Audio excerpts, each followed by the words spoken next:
Namaste. Welcome to the beginning of another live Sangha. I trust you are feeling as well as you can be in this moment. I hope you're feeling rootin' tootin'. What does rootin' tootin' mean? What are we rooting for? What are we tootin' for? I know what I'm tootin' for. All the chickpeas that I ate.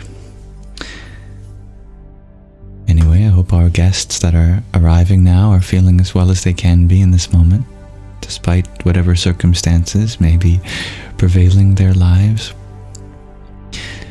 Welcome, dear I am Bob. Thank you for your rose. Very kind of you. Blessing our Sangha off today. A mantra for you, Bob. Om Bhram Bhairvaya Namaha. Hola, dear Talita. Welcome. Welcome, dear Magdalene. Snuffleupagus. Radhe, Radhe.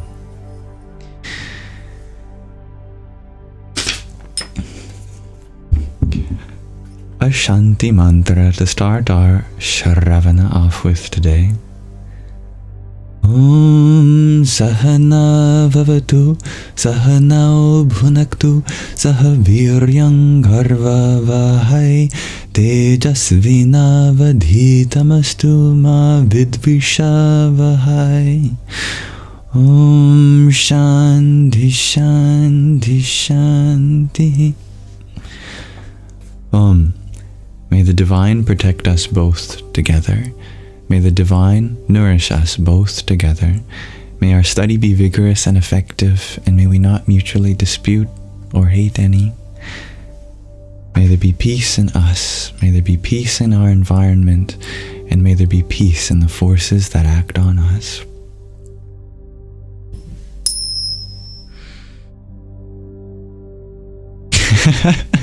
That's great. The number 7.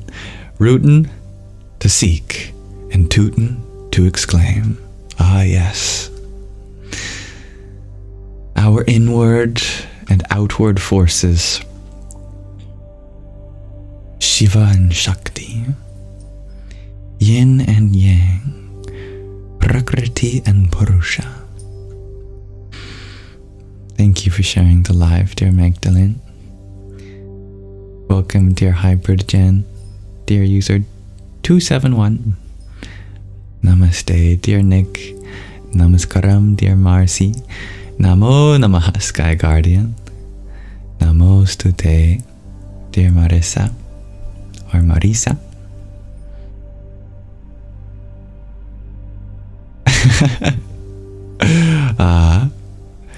Yes.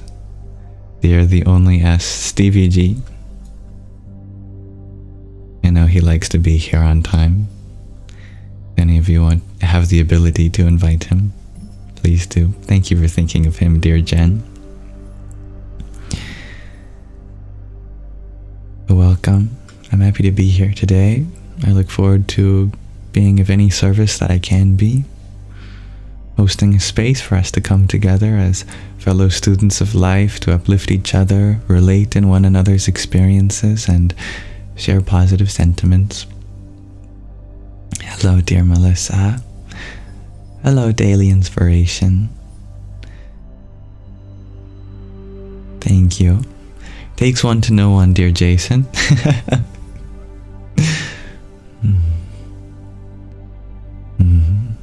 Thank you, the number 7.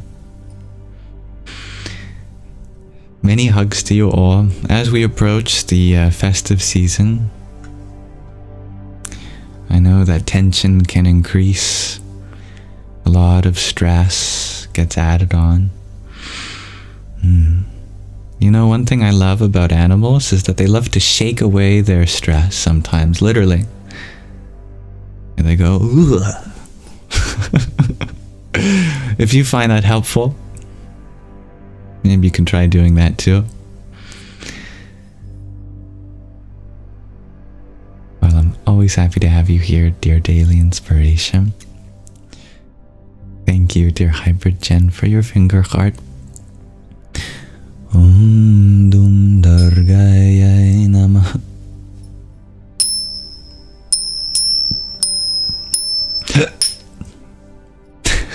Pardon me. Hello, dear Miller. Welcome, Carlos. Stevie G is here. Good, good. You watched 2 of my interviews, dear Jen. Was I a good guest? Did I do a good job? Was I satisfactory and to your liking, madame?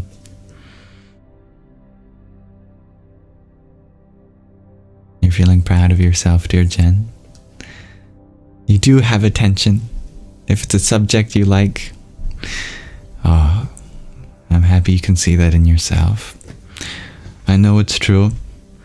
No matter how sporadic someone's attention may be at times, if you find that one thing you love most, nothing can take your attention away from that. The problem is if you love everything the most. Well, thank you, dear Jen. Hello, dear Hexakin. Dear Stevie G, you feel sort of sad because a girl left and you don't know when you'll see her again. It sounds like you really cherish the moments and time that you have with her.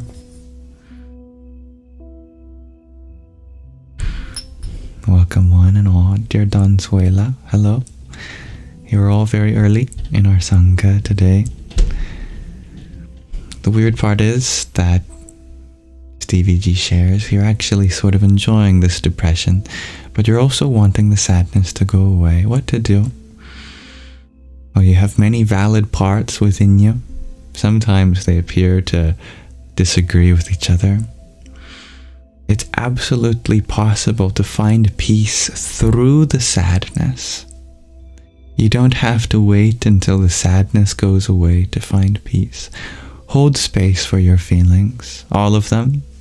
I'm sure there's more than just sadness there. Give yourself enough room to hold everything you feel.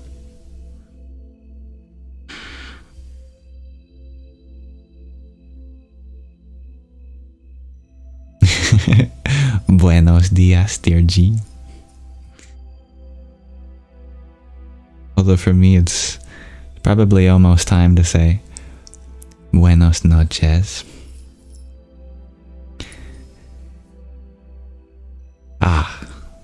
Well, it is always a delight to have you here, Donzuela. You add so much to the space just with your presence, and you add so much to the world. You continue to bring life into this world, and your love is received. And thank you, dear Blue Lily, for your rose. Om Aim Saraswatyai Namah. Thank you for the follow, dear Lion. Glad you liked my goofy Instagram story.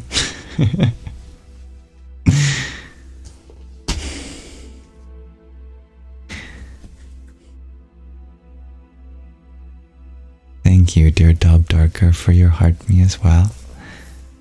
Om Shri Mahalakshmyai Namah. Dear Lioness, thank you for your fest burst. Om Kring Kalikaye Namah.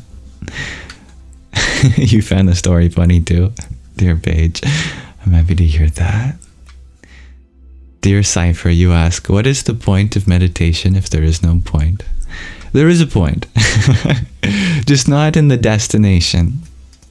In the process itself. The point is to not be result-oriented in meditation. Be process-oriented. Like Alan Watts would say,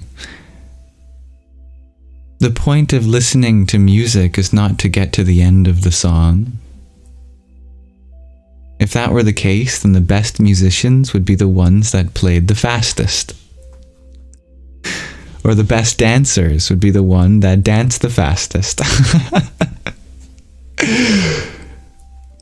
And so all of music would just be a competition to see who could get to the end of the song before anyone else.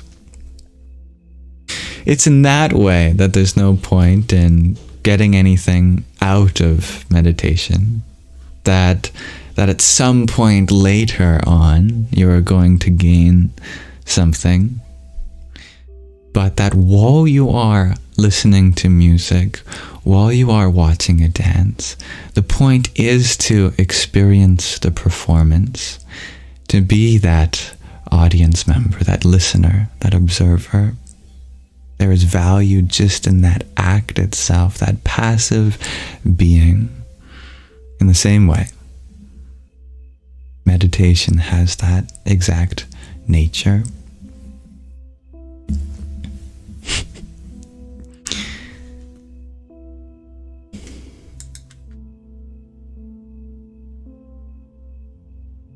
I'm happy that resonated with you, dear daily inspiration.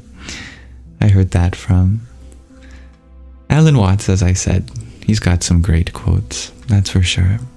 Many of them have really rubbed off on me. Dear Blue Lily, you ask, do I have a favorite story of Krishna? Yes, I do have a favorite story of Krishna.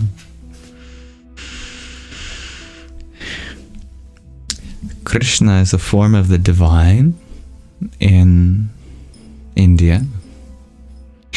And one of the unique ideas in India about the divine is that just like around the world, especially in the West, we are supposed to be servants of the divine, right? But in India, they add one more thing to that. They say we are servants of the divine, but the divine is a servant of our love. So if we truly love the divine, then the divine becomes a servant of that love. And so there's a short story that exemplifies that. When Krishna was just a wee laddie, a wee tot, just a baby. Well, not a baby, maybe a really young kid, a toddler. He was always surrounded by a bunch of gopis called milk maidens. That's what the word gopi means, a milk maiden. They tended to the cows. Some of the milk maidens were making some delicious treat. It was like, something perfect for the festive times. I think it was a sweet roll. And Krishna was asking, can I have a sweet roll? And they said, of course, dear Krishna. I tell you what, if you can help us with tending to the cows, we will give you a proportional amount of sweet rolls. So, baby Krishna agreed what to do. In India and many places in the world, it's not so uncommon to collect cow patties. The poop that comes from cows is really important for a variety of reasons. So they said to Krishna, every time you fill up a basket with cow dung, then you'll get one sweet roll. So at the end of the day, how many baskets you fill, we will give you that many sweet rolls. Okay. But how will I keep track of how many baskets I fill? Krishna asked. The gopi said, what you're going to do is every time you fill up a basket of cow dung, you're going to stick your thumb in it and you're going to put a dot on your forehead or somewhere on your face. And so when you come back later, we're going to see how many dots you have on your face and we'll give you that many sweet rolls. Could you imagine convincing baby God to put cow dung on his face? But such was the love of the gopis for Krishna that he agreed. By the end of the day, he had 108 dots on his face. But when he came back, some of the other gopis couldn't help but laugh when they saw baby Krishna's face just covered in cow dung. They saw it and they laughed and laughed. Not at him, but because it's ridiculous. Here is God in baby form, and his face is covered in shit. Excuse my language. But it's true. And Krishna was so embarrassed. He thought, my goodness, they're all laughing at me. I gotta wash my face. I don't want to be laughed at. So he went to the well and he started splashing water and he wiped all of it off. And then he came back into the home and he said, I would like my sweet rolls now. And the gopis looked at his face. They said, we don't see any marks. We said that we're going to give you one sweet roll for every mark. I don't think you get any sweet rolls, Krishna. Okay, Krishna said. And that was the story. The story is light and playful. And the point is that when you have that level of love for the divine becomes like a kid, like a baby, and even gets embarrassed by your love. And I think that's a unique addition to the global tapestry of religious traditions. That ultimately we are servants of the divine, but the divine becomes enslaved by our love.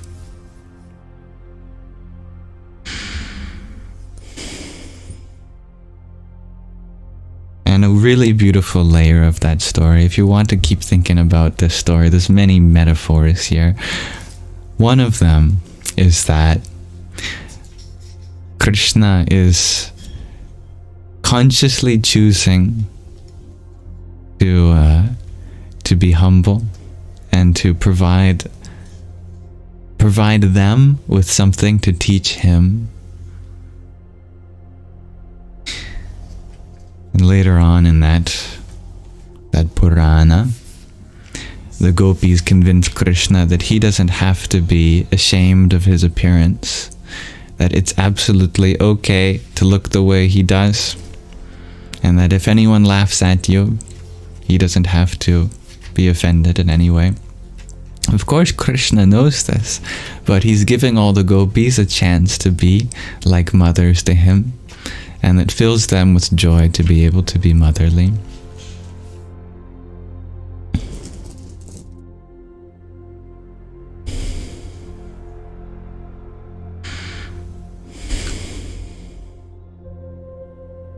If he wanted to, he could turn the entire universe into a sweet roll.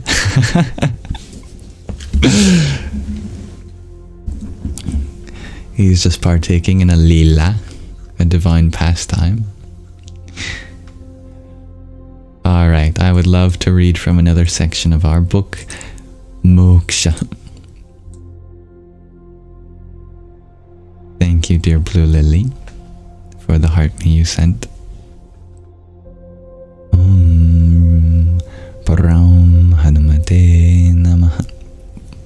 And dear Hybrid Jen, thank you for your rose. Hare Krishna. Dear Gurnett, you wonder, what do I think will happen in 2025? A lot of people will feel really confident with their New Year's resolutions, and then after a few weeks, they'll start feeling really guilty because either they'll forget about it or they go, actually, I'm not sure if I want to keep doing this. And the cycle will repeat. You can renew yourself every moment. You don't have to wait until the new year. This year, my New Year's resolution is to not have any New Year's resolutions. Those are my resolutions last year, and I successfully had no resolutions. So that means I failed my New Year's resolution. Because my New Year's resolution was to not have New Year's resolutions. So I completed my New Year's resolution, which means I failed my New Year's resolution. But if I failed it, that means it didn't matter, because I didn't want to have any anyway.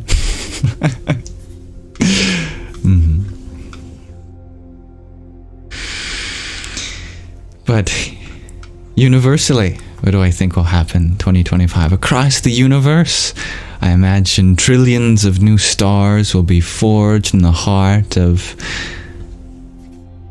stellar nebulae across the cosmos. Many black holes will merger, and it will send ripples across space and time. And perhaps somewhere in the multiverse, the exact thing that's happening here on Earth will happen on another planet, just 1 year delayed. In every other combination of events on Earth, well, I barely know what I'm going to eat for dinner tonight. All I know is that everything I need to know is right here in this moment. I don't even have to worry about the next word coming out of my mouth. All of it happens naturally if I'm just present. Thank you, dear Anazek, for your heart me.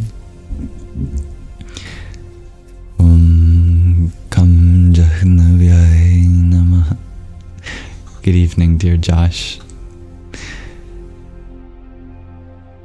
Alright, no more questions. Nah, just kidding. I'm always happy to have questions, but I'll return to the comment section after I read the next section of this to you.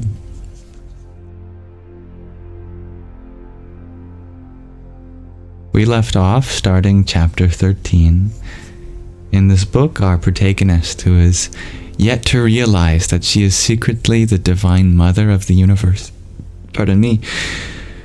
is getting close to her destination. She is on a pilgrimage up into the Himalayas with Sid, who is secretly the divine father of the universe. Sorry for my hiccups. May this reading relax your mind and awaken your heart. By late afternoon, we closed in on our destination, Lake Dodital, the sacred emerald lake, the birthplace of the elephant god Ganesha, according to legend. From an overlook, I stopped the 4 boys who had pushed past me, erecting a tall structure of branches and twigs. Film music blared. "They're building a bonfire," I cried. "Right next to the lake. They must be stopped," I said. I hurried down to do battle, tripped on a root, and fell forward on my hands. Sid helped me up. "I'm fine," I said, shrugging him off. "Those horrible boys must be stopped." Sid took hold of my arm. "Let's get you cleaned up first," he said, and led me in the opposite direction toward a modest structure with a corrugated tin roof and a wide porch where Ram Singh stood puffing on a beedi. Mohan hurried toward us and relieved me of my backpack. The management team of the Ganesha Rest House, Mr. Arjun Thapa and his wife, Gomati, an attractive couple with broad brown faces and slightly upturned eyes, formed our reception committee. Their entire focus was on Sid, and they smiled and shook their heads, clearly delighted to see him. Gomati cast a sidelong glance at me, probably to determine whether I was male or female. My attire, now embellished with my round granny glasses, was not exactly flattering. I made a solemn namaskar. We were shown to our rooms. and soon a boy came with a bucket of hot water so I could wash. We lunched on vegetable momos, Maggi noodles, and hot pickles, during which time all the conversation was in Nepali, with the odd English noun thrown in.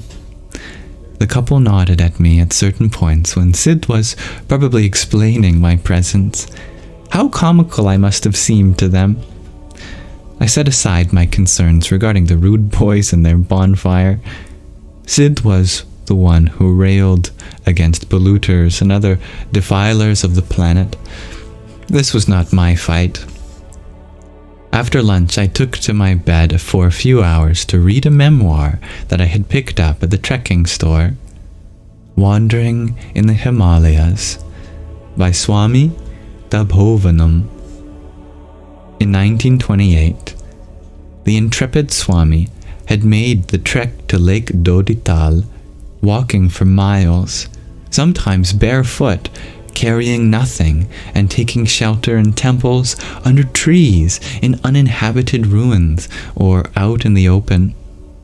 He bemoaned the fate of the sacred mountains that were fast becoming a tourist attraction open to motor cars.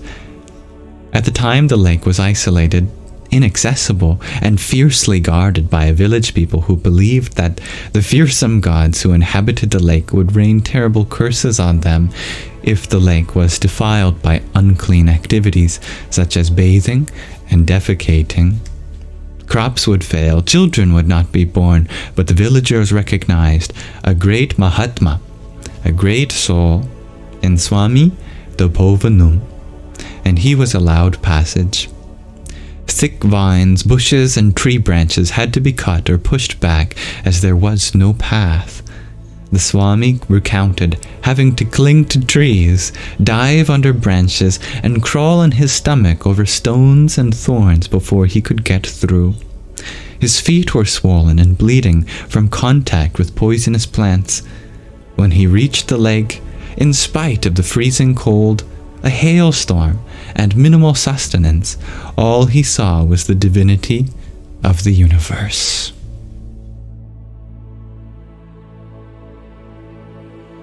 I slept for a few hours, and when I woke I was confused to whether it was day or night or where I was. I rose and knocked on Sid's closed door, but Gomati, who was at the window overlooking the lake, pointed. Sid Saab was to be found outside. Through my binoculars, I could just make out the shooting flames of the bonfires, with the boys dancing in a circle around it.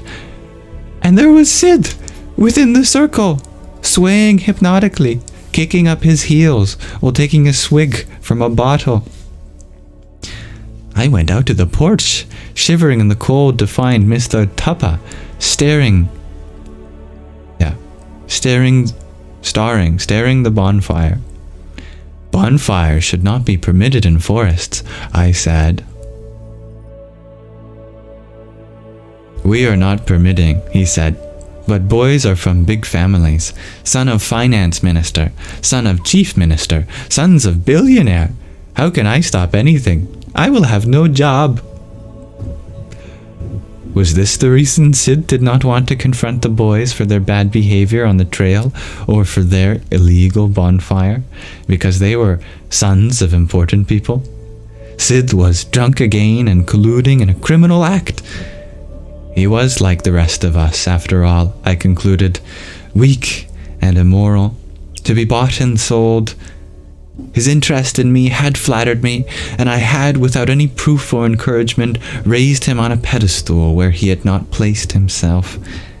He spoke with authority on the teachings, but he was most likely only parroting what he had read or heard. He was as lost as I was, and was himself grasping at any truths that suited him. I had naively placed my trust in this undisciplined, unstable man, and now my best course was to leave as soon as possible. I returned to the dining room to a solitary meal of tomato and egg sandwiches and a bowl of clear broth. I fell asleep that night remembering my associate Pepe, in those times when we were best friends and happy. Oh, Pepe, I pleaded, please help me. Please forgive me. The next morning, I found Sid on the porch, sprawled in an easy chair, his head in his hands. Tapa, Ram Singh, and Mohan were clearing the remains of the bonfire. The boys, housed in 2 tents, were apparently sleeping late. Hangover? I inquired mildly. Sid heaved himself up. Coffee, he muttered and staggered in. When do we leave? I called after him. Soon, he said. I'm going for a walk, I said. The surface of the lake was serenely smooth, and just below large, sinewy trout swirled. I made my way to the temple, where I removed my shoes and entered. I nodded my appreciation to the pink, shiny porcelain god with the head of an elephant. I imagined myself with an elephant's head. How would that change me? I would be thoughtful and slow. I would be wise. The image of the dying elephant chained to the floor at the Rameshwaram temple came to me. I returned to the rest house. Sid was on the porch, bundled in a blanket, a tumbler of coffee at his feet. He looked drawn and tired. It's a pity that I've come all this way and have not seen the great Himalayas, I said. I've had sightings here and there, but I don't have a sense of that immensity and grandeur that blows everyone away. He slowly raised his head as if the slightest motion was agony. His eyes were bloodshot. If we climbed to the Darwa Pass, he said, his voice was a rasp, you'll be able to view one of the major ranges. Bandarpuch, Swarga Rohini, Shrikanta. How far away is that? I inquired. About 3 miles, to about 12,800 feet. If you are keen to go, we should be able to make it up to the pass and be back by evening. We'll stay another night here and set off for Sangam Chatti early tomorrow morning. Are you up for it? I'm an experienced hiker and fully rested, I said. But I'm not sure you're up for getting out of that chair. He rubbed his eyes. Be ready in half an hour. Take only the necessities. No Ram Singh or Mohan.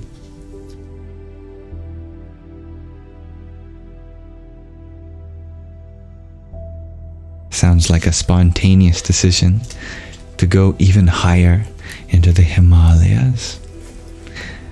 We'll pause our reading of moksha, liberation, there for now. Thank you for listening. I look forward to continuing her trek with you next time. That concludes our Śrāvaṇa section. I'm happy to return to anything on our hearts and minds. And welcome everyone who joined while we were reading.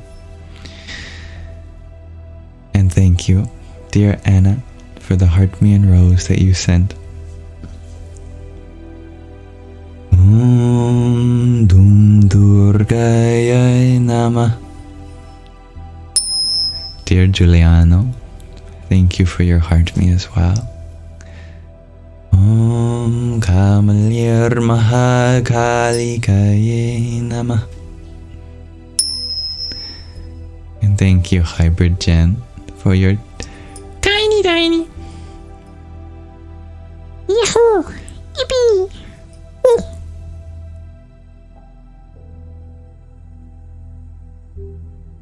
Ooh.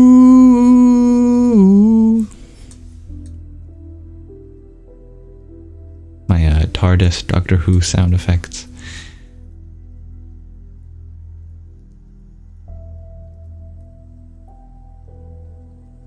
Gio asks, she has to trek to the Himalayas to finally remember who she is. We'll find out. Sometimes we do have to climb a seemingly insurmountable mountain for us to see the view from our higher self.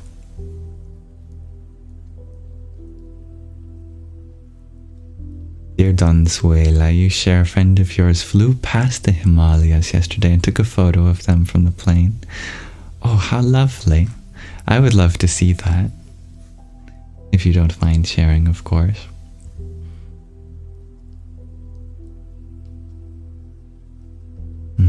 Dear Hexagon, you share the most beautiful nebulas, the pillars of creation. I've seen that one.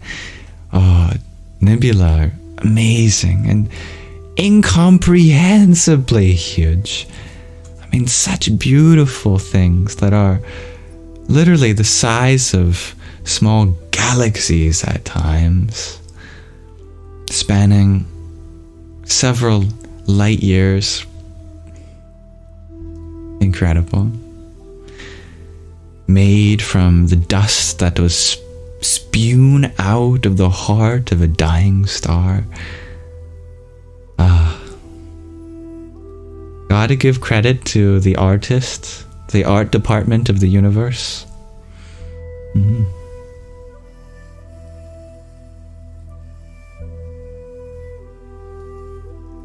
I love how nebula are solar nurseries, stellar nurseries. I think it's so cute to think that there's places where stars are born. The wombs of the universe. Yes, please do, dear Donzuela.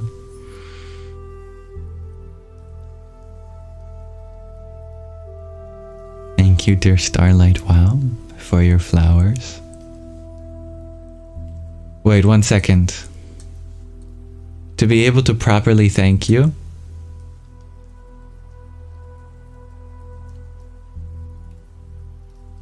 one second. Is it gonna load? Yeah. To be able to properly thank you, dear Starlight Wow. 1 second.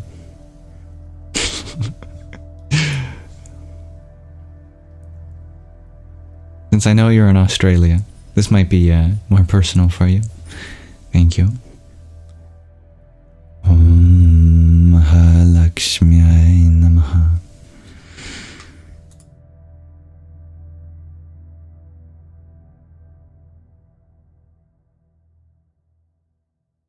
Now, do I have it the right way? Nope, now it's backwards.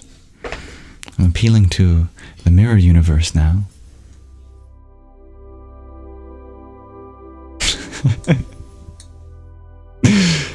Thank you, Fiddly, for the rose you sent too.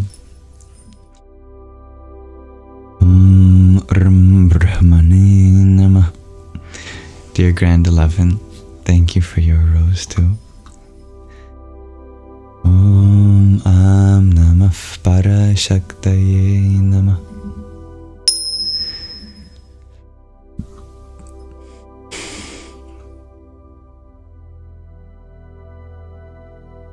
Dear the favorite feminine, you ask, what is everything with TikTok getting banned? You don't understand how it will go. You're from Europe, by the way. Well, I love how we have a audience from all around the world. I am from Canada. I don't fully understand it either. I think the Americans are worried that they're being spied on. Ever since the Cold War, they've always been on edge, you know? Everything's a communist spy. So I'm with you on that. If it goes in America, I don't know if it'll affect policies around the world. But I know that a huge portion of my audience comes from America, so I'd be happy to accommodate any disruption in having the space to hold for you. one thing I can do is I can stream from my Discord server simultaneously, I think. I have to figure out exactly how that'll work, but if you are worried about not being able to be a part of this community, do check out the link tree in the bio. There's a Discord icon for an extension of the space we have here.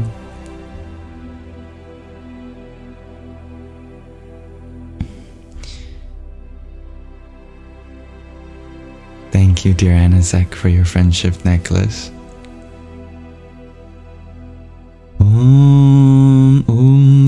Vasudevadaya Namah. Dear Hybrid Jen, thank you for your butterfly for you too. I love butterflies. So light, so beautiful. We're all like butterflies. Sometimes we have to hide in our room under the blankets in our cocoon, isolate from the world, and then we liquefy and rearrange to grow our wings and burst out flying. You saw a monarch. There's a monarch center at Peaceful Beach. That's lovely, dear Jen. I wonder if there's a name for butterfly in Sanskrit.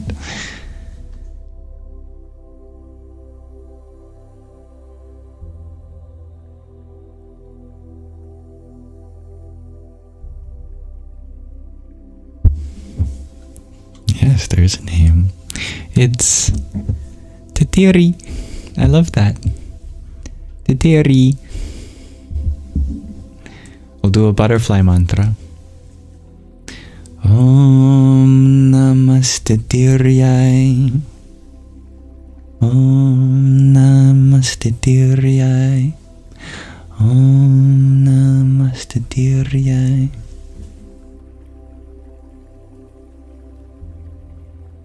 Thank you, Davis, for your heart me. Om Dham Namaschandraya.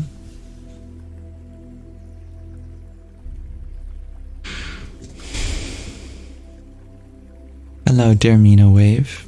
You share you are dealing with very hard problems right now. How do you find a solution? Is there a method?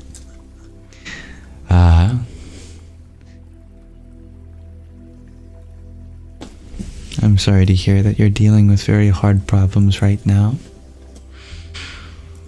There is no one method to solve all problems other than things like patience, having trust in yourself, knowing that no problem will be able to take you away from being the fullest version of yourself. There are things we can do to make it easier on ourselves, and just as you said, looking for a solution is actually a huge step forward. When we're solution oriented, it's much better than being problem oriented. If we're just thinking about the problem, then of course we're going to feel burdened. But if we're motivated to go, okay, this is something in my life that I can't avoid right now. I have to attend to it. How can I be inspired to look for a solution? And that's the next test. That's the next lesson. And it's just a matter of time until you complete it.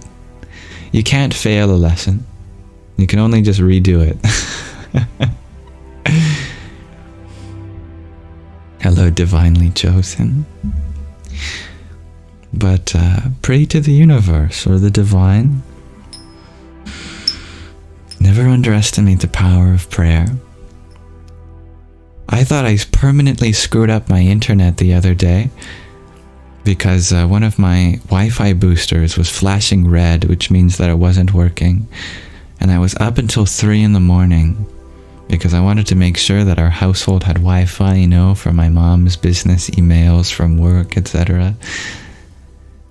And nothing I did seemed to work until I finally went, oh Lord, I know it's ridiculous to pray for my Wi-Fi, but I'm at a loss here.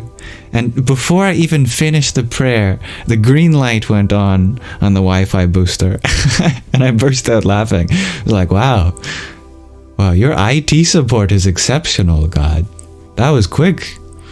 Yeah, I didn't even have to wait until I was finished the prayer.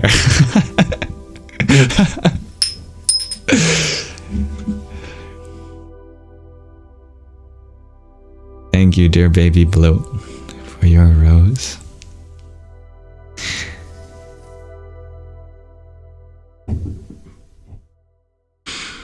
Om Namah Karlim Ambita Me Shring Nadita Me Hring Devita Me Aim Sarasvatyai Swaha.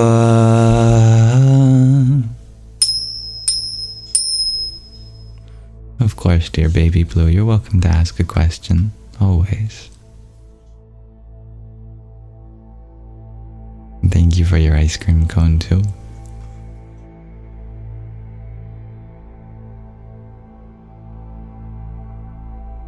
Om Mani Padme Hum. Hello, dear Ellen. You ask, are you gonna get married to your present boyfriend? Well, I'm no fortune teller, dear baby Blue, but you are extremely fortunate to have someone in your life that you are wondering if you are going to marry. The fact that you wonder if you are going to spend the rest of your life with them is something beautiful and precious already. Marriage is just a formality. Your connection doesn't change. The love you have doesn't change. In fact, if you really want to, right now, you could go into a forest in the middle of the night, look up at the moon and give your vows under the moonlight, and that would be an appropriate celebration of the eternity of your love. What matters most is what's in your heart, and celebrating what you have together now.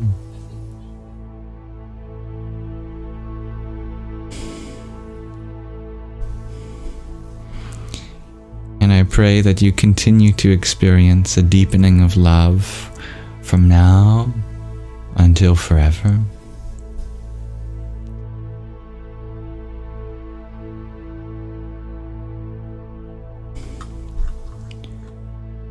The idea of marriage is that it's a sacred bond between what complements each other.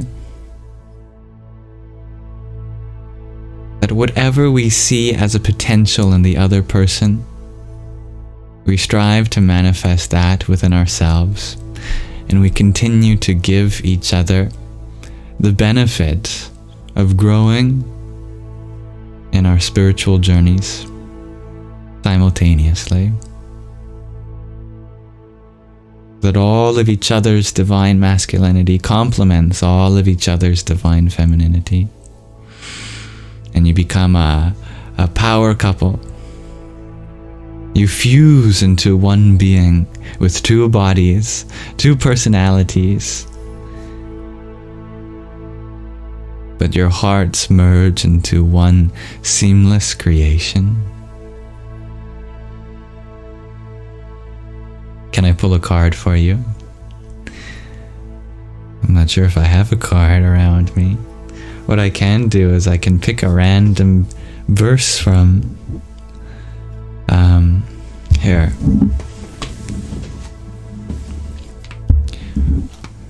From 108 Adages of Wisdom.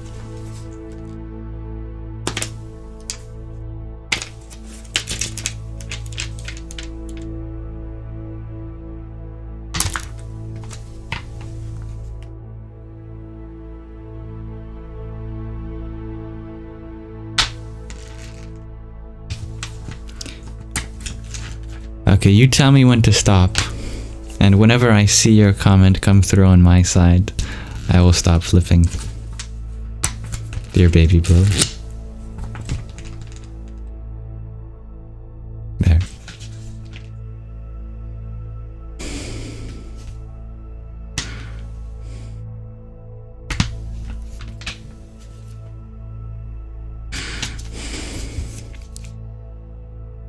This one is: the more you come to know your weaknesses, the faster you will grow. Your self-confidence unwavering. It comes with a comment, or a comic I should say. How come some shortcomings are so difficult to get rid of? If you are determined and persistent, any shortcomings can be eliminated.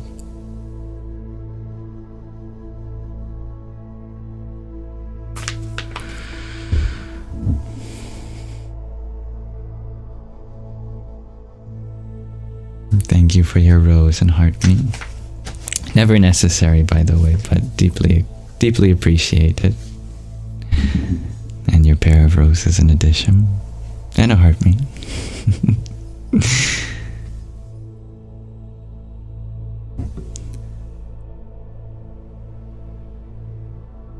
Jaya Sitaram.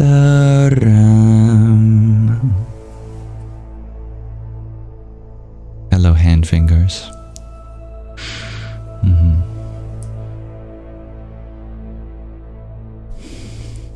Dear Fiddle Leaf, thank you for your paper crane too.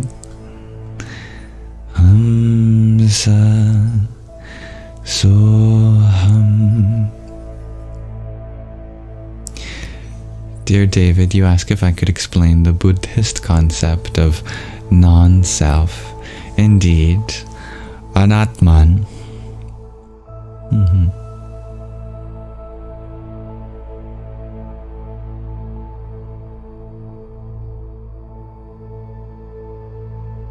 We have a world around us. But to whom does the world occur? The body. We have a body, but to whom does the body occur? The mind. We have a mind, but to whom does the mind occur? At that point you might say, well, me. It occurs to me. Okay, you have a me. To whom does that me occur? What is that awareness which is even aware of the identity that you have?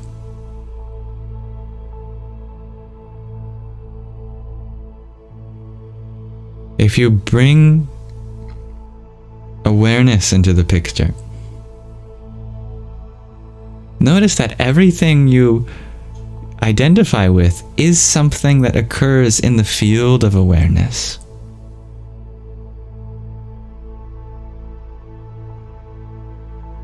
You can take this two ways. The Hindus generally say that you are that awareness. That is the Atman. But the Buddhists take it in a different direction. That because there is only awareness, and everything you call yourself is inside the awareness, then there is no you. There is just awareness. There is a witnessing going on. But can you go about and find that witness and say, this is who I am? Is there anything about the awareness that you can point to and say, here I am? So to the Buddhist, our sense of self is just a notion contained in awareness. And that sense of self will come and go, and therefore doesn't qualify under their definition of reality. To a Buddhist, their definition of what is real is what is permanent. And to a Buddhist, nothing in that field of awareness is permanent, including any part of it we identify with. Everything will pass, including what we call me or I, or this and mine. Only that field will continue. The space, the emptiness itself, the seat of the present moment.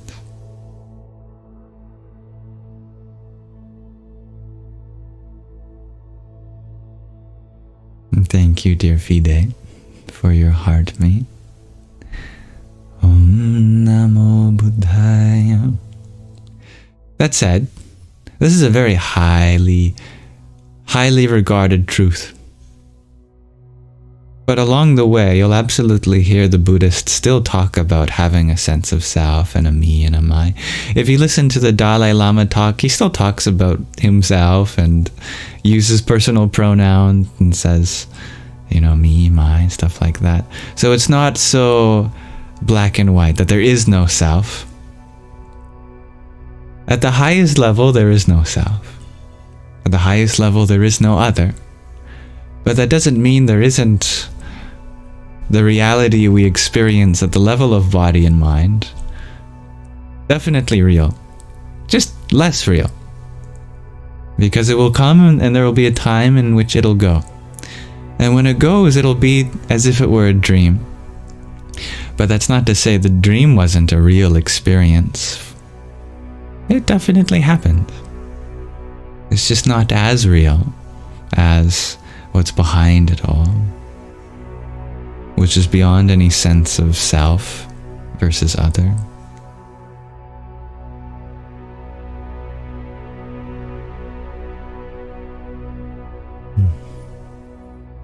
What is the you? Asks Jay. A story we create to make sense of it. Yes, I see the truth in that. The way this system works, this faculty, is that whatever we identify with, change begins to flow in that direction. Whatever you say you are, this body goes in service of that identity.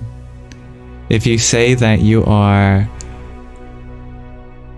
if you identify with your country, if you're a patriot, then naturally your body will be in service to the country. Your thoughts will be in service to the country, for example.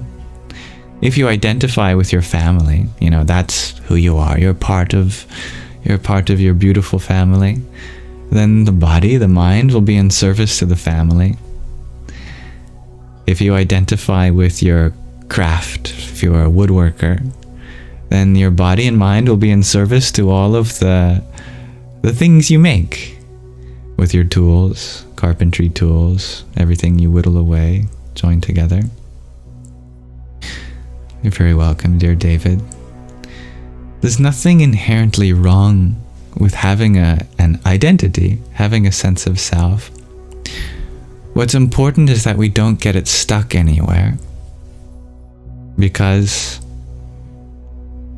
happiness comes when we fulfill service to the whole.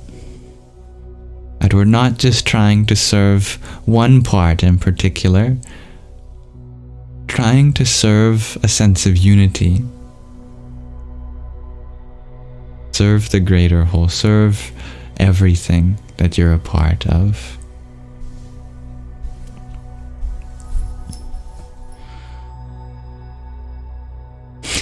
Dear Mooney, you ask, if you identify with a bird hard enough, can you fly? Well, allow me to read to you the 6th verse in the 8th chapter of the Bhagavad Gita.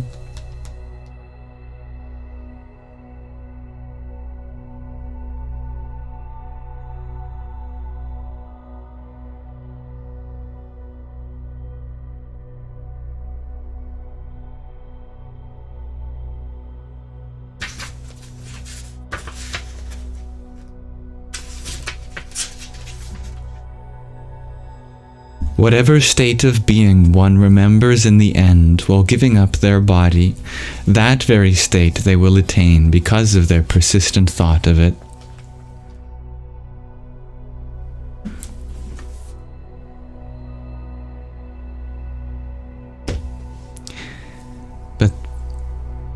This universe is very poetic. I am sure that if you identify with a bird, you will fly, just perhaps in other ways. Because ultimately it's not exactly what we identify with, it's the essence behind it that speaks to our heart. You identify with being free. You identify with not being held back by anything on the surface. You identify with being able to go where others cannot, because you are able to access another dimension. It is that part that resonates with you, and that part will absolutely become manifest in your life, just in more out-of-the-box ways.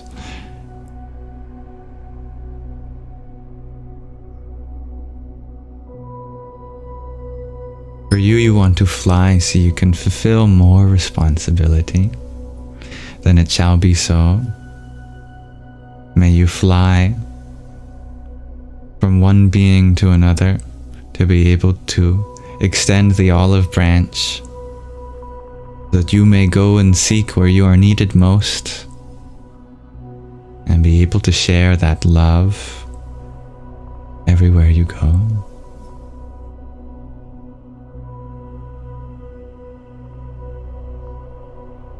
Dear Billy, you ask, have I ever made a video of the universal truth that I say all religions follow?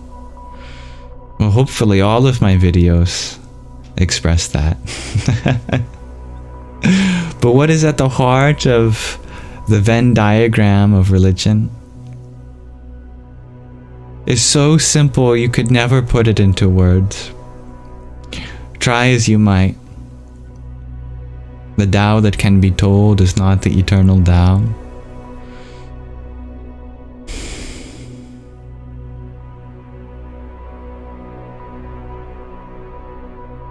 But we can come very close with words like love, words like harmony, words like selfless service, divine expression, divine understanding, wonder, bliss.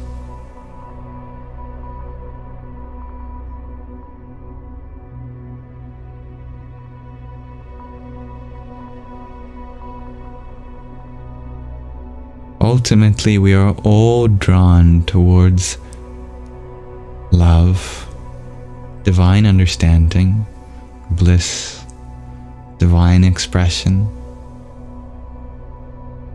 selfless service. Because all of those things are made possible by being one with the whole, and having a whole large enough for the one.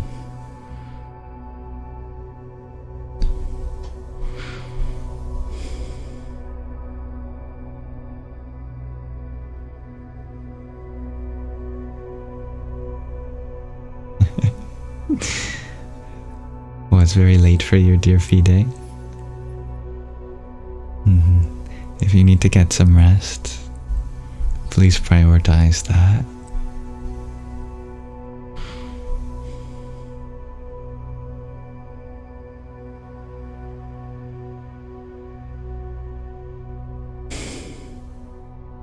But the ultimate point of all religions is to lead us into that oneness.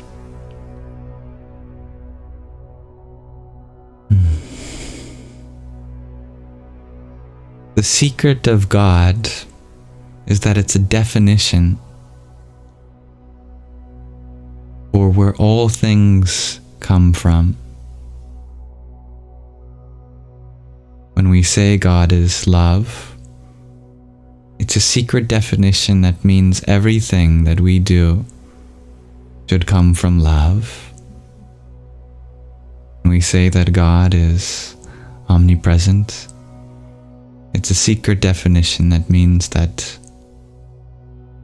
we should act from a place that benefits everywhere, everything, everyone. When we say that God is omniscient, it means that we should seek understanding that applies to the whole. When we say that God is omnibenevolent, it means that our true nature is one that finds fulfillment by giving goodness to all. It's a template for life, source of all creation. If we keep these definitions in mind, then we become representatives of the divine.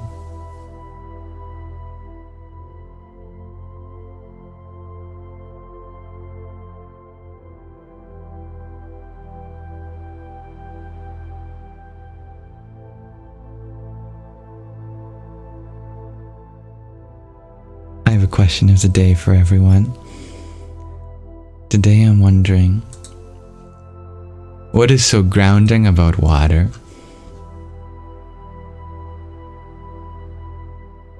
Nothing quite like taking bath, shower, going to a pool, hot tub, being in steam, sitting by a river, by a lake, splashing in puddles,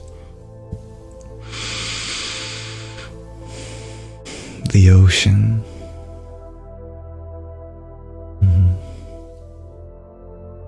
Dear Mariham, you share, water is life. That's true, Sky Guardian. Water can be an excellent vehicle, transporter of material, and it's a good reminder to keep her clean. It's a return home, shares Fide.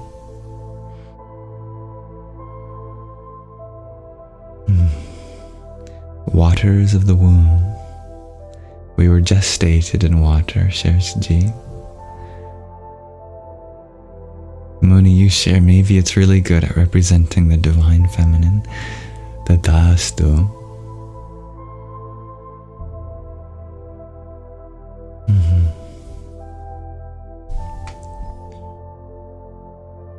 Dear Billy, you share, you don't see religions as seeking oneness. They all think they're the one truth and condemn all others.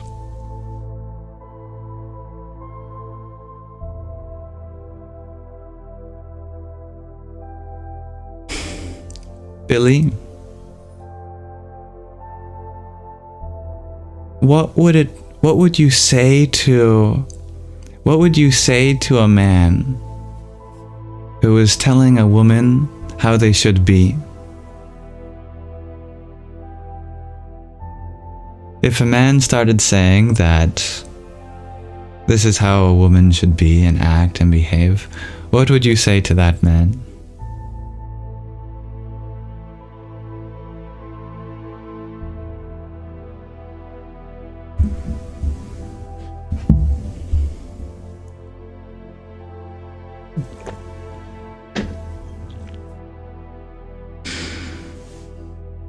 Let her be herself.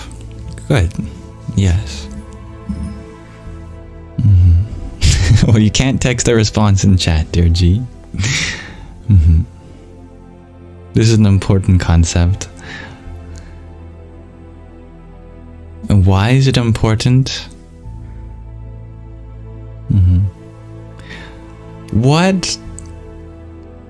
What gives... What does not give, I should say, what does not give a man the right to express what it means to be a woman?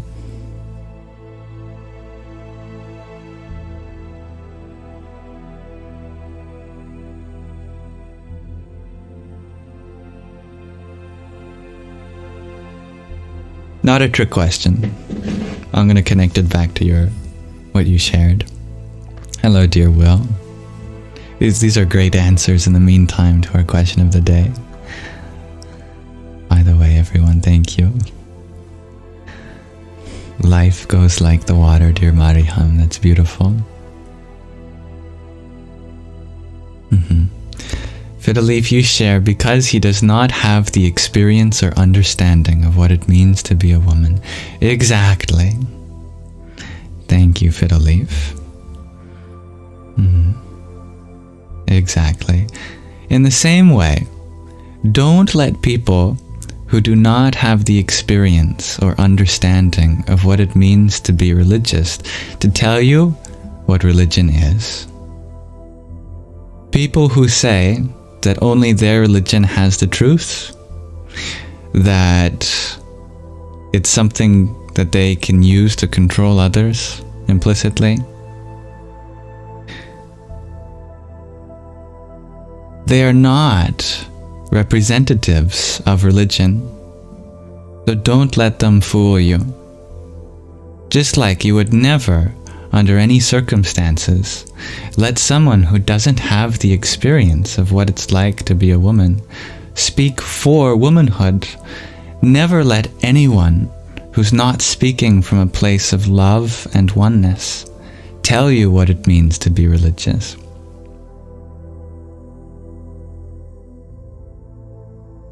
They are using the Lord's name in vain. That is the definition. When they say, my religion is the only truth, they're no longer religious. There's no place for dogma in religion. Controlling others has nothing to do with seeking God, seeking truth, seeking the love within everyone, serving others.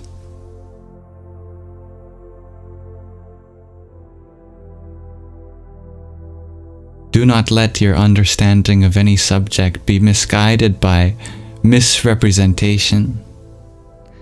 Unfortunately, there are billions of people that call themselves religious, but in the world there are only a handful of truly religious people. Do not fall prey to the fallacy that the majority represents the truth, because truth is held in secret, in private. Very few find the truth at the heart of all religion, and that truth is pure love itself, pure being, pure oneness, pure simplicity. That is what's at the heart of all religion. Don't let anyone fool you otherwise.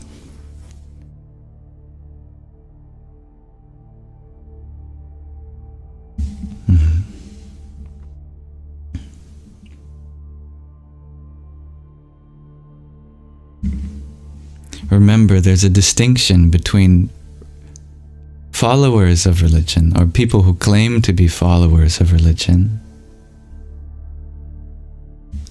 and religion itself.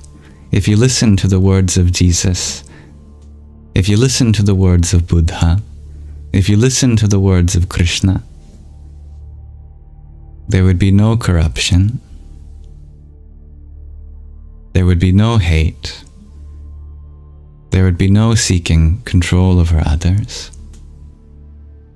The problem is not in the religion, it's in the people. The people have a limited understanding of their own religion. They are not truly religious.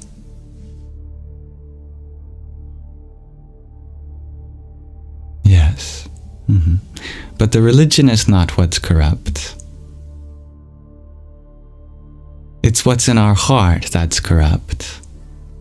It's the impurity of the wound that remains unhealed. That pain gets projected onto others, and powerful things get used to create powerful feelings of pain in others, so that those who are wounded feel justified in their victimization. But true love comes when we forgive, when we heal ourselves and lift each other up.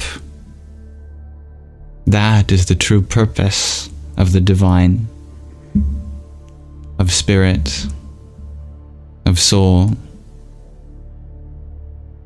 To honor the fact that we all have had our limitations and seek to transcend them so that we can put more love into this world and feel whole.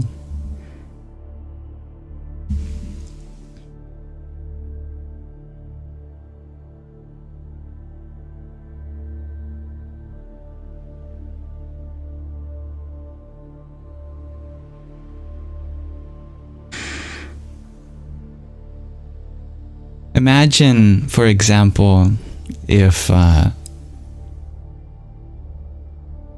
suddenly people started using art to only paint portraits of their enemies in dire situations. Imagine that became the norm, and then around the world people started associating art with oppression.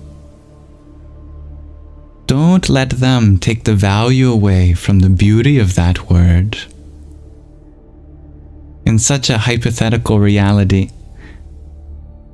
knowing the true essence of art, to uplift others, to express what's in your heart, would you let anyone think that art was meant to oppress others or control?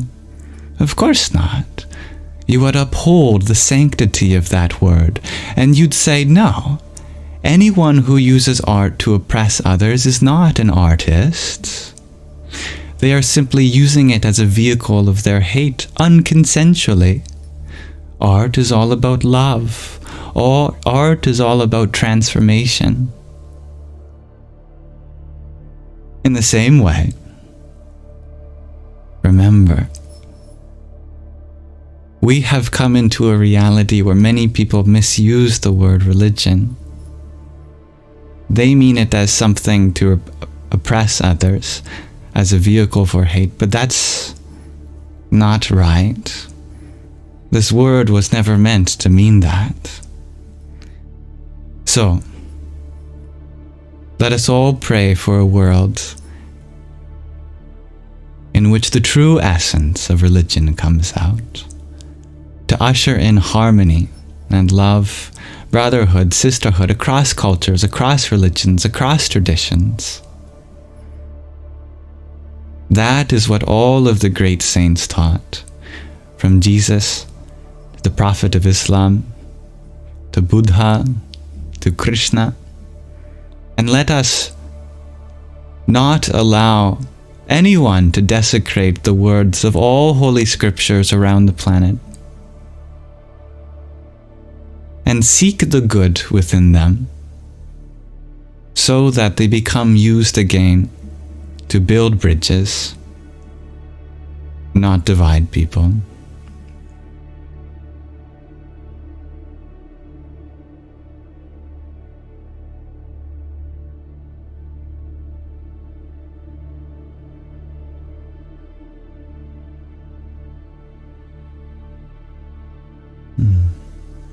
There's no room for bigotry in religion, no room for sexism, for racism, for ableism. 100% compatible with whatever your sexual or gender identity is. No matter how you choose to identify, God does not discriminate. Never let anyone tell you that God condemns people from being gay, or that it is a curse of the feminine as the original sin. Never let anyone tell you that one race is holy and another is not. I don't believe in that. I believe in a divine that loves everyone equally. I believe in the divine that doesn't care how you choose to worship or if you worship at all. I believe in a divine that doesn't even care if you pray, that loves you just who you are, and is your supporter, whether you're gay, whether you're transgender, whether you're liberal, whether you are Republican, whether you are of African ancestry, or of Russian, or Brazilian, whether you are 5 years old or 100, whether you are man, woman, anything in between or beyond. I believe in a divine that doesn't make mistakes, which means that no human being is a mistake, and that everything that we face in the world is precisely meant to happen, and that all of the activism included to usher in change is also a part of the divine will.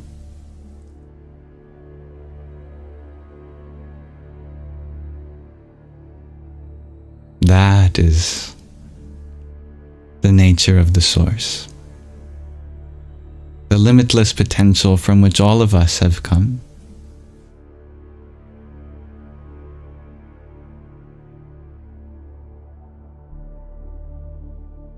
That's right, Billy. Religion is a personal endeavor. When God was asked how many religions there are in an ancient text called the Bhagavad Gita, God replied, "There is one religion for everybody,"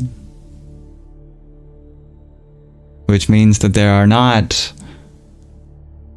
is not one religion that's true, but right now there are 8 billion religions that are true.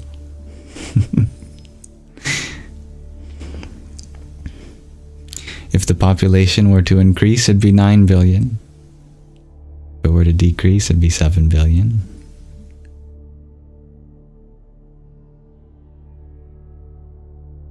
God does not care whether you see God as a woman, as a man, as an oyster. The source of everything has no form, and everything is divine because it has come from the One.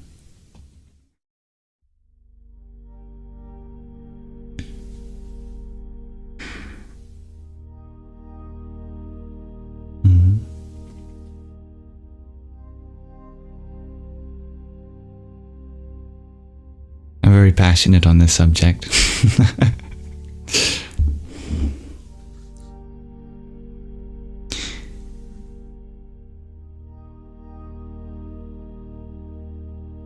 Thank you, dear Ustlending, for the trio of tiny tinies that you sent. Yippee! And dear Hybrid Jen, thank you for your 17 roses.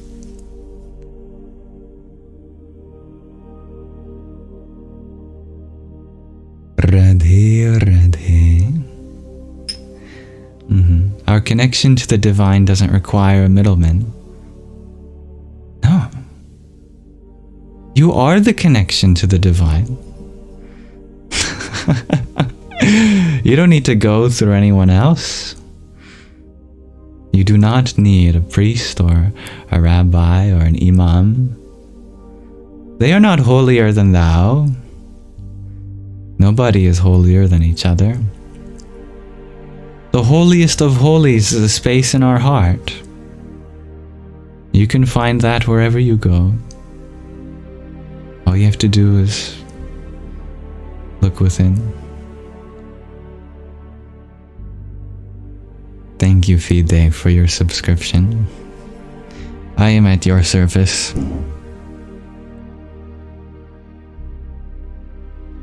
Om Ganganapataye Namah. Dear Hybrid Jen, thank you for your rose. Radhe, Radhe.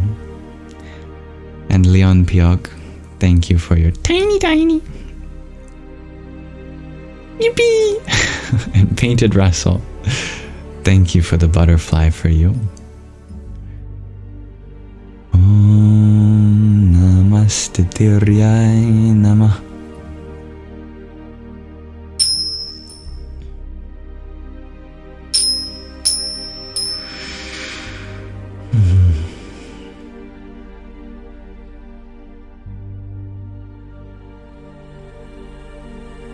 Dear Billy, you have an answer to our question of the day.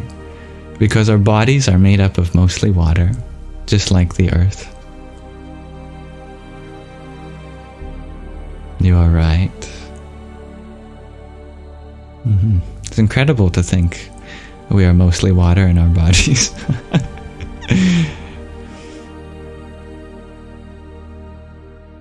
When I drink a lot of juice and I can hear my tummy slashing with juice, when I'm filled with soup, I definitely feel like that is true.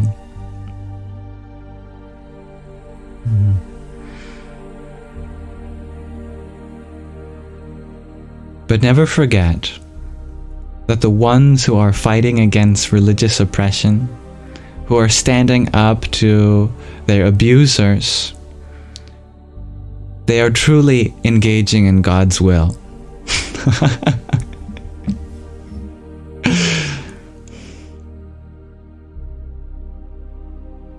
The one that calls out a church for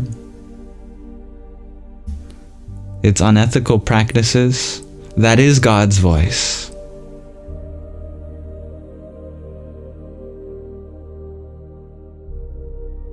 When someone stands up for Eve,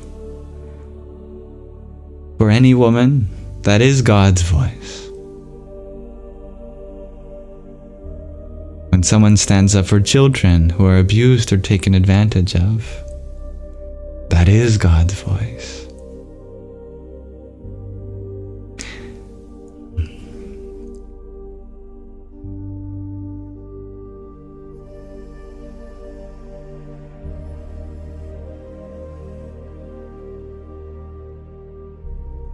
The part of the world which says, why are we so focused on religion when we should be helping each other? That is God's voice.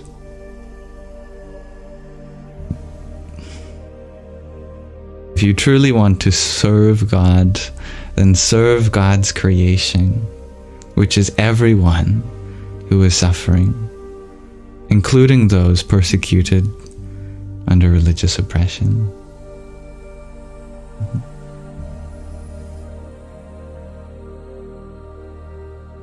In fact,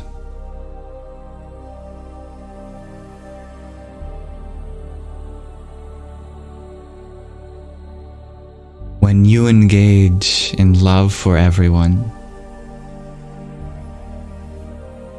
you are not just serving God, but you are God, because you embody that source of love itself.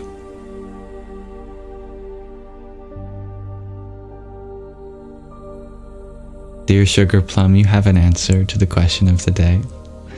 That water flows, but can also freeze and be solid and stable. That is true. Dear Mooney, you ask, what is the best way to help each other or fight justice? Well, I hope you're not fighting justice.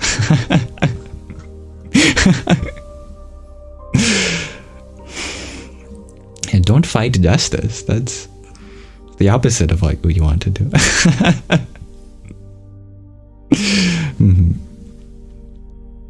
Now I know what you mean. The best thing you can do is echo the voices of the vulnerable.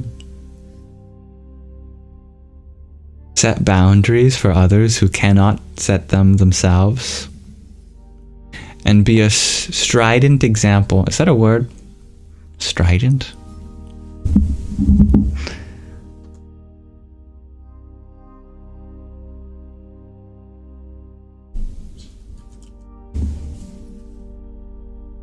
It is a word, but not the one I'm thinking of.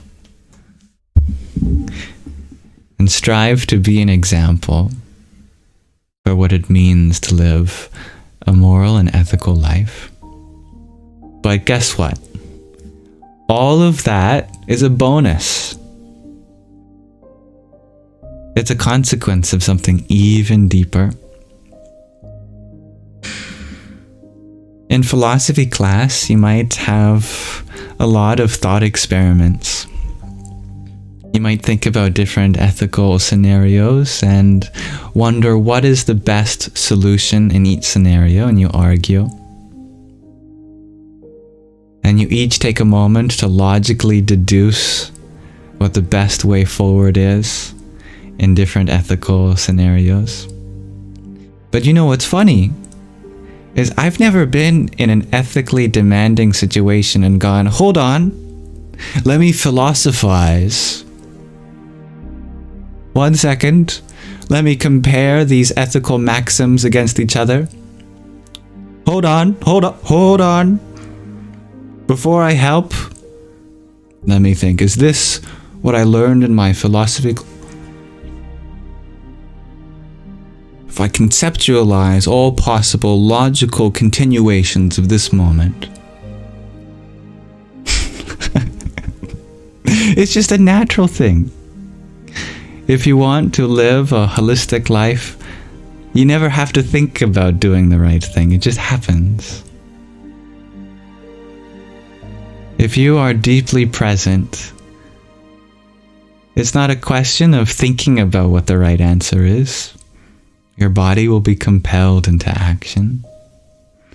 The only ones not going to help are the ones whose minds are somewhere else than the present moment. But if you are truly present, help is your nature. Justice is your nature. True moral and ethical actions do not stem from philosophizing, but from simply being present.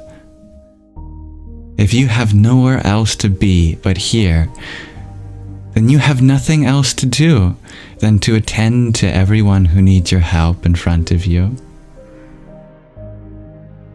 The only possible way that there's something to help with and you're not helping is if your mind is elsewhere. If you're thinking about something that's outside of this moment. Be in this moment. And the grace that you provide for the world is a consequence.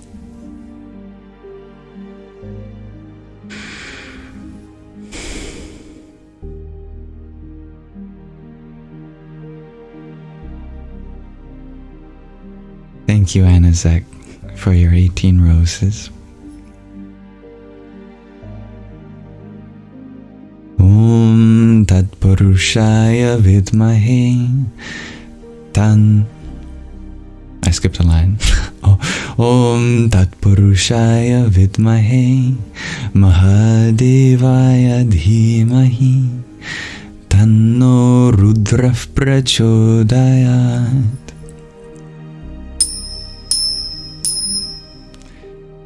Dear Fide, thank you for the butterfly for you, the heart and the hanging lights. You light up this live as you do the lives of many. Om Namah Shakti Shivaya. And Jessica, thank you for your heart me and quintet of fast bursts. Ram Ram.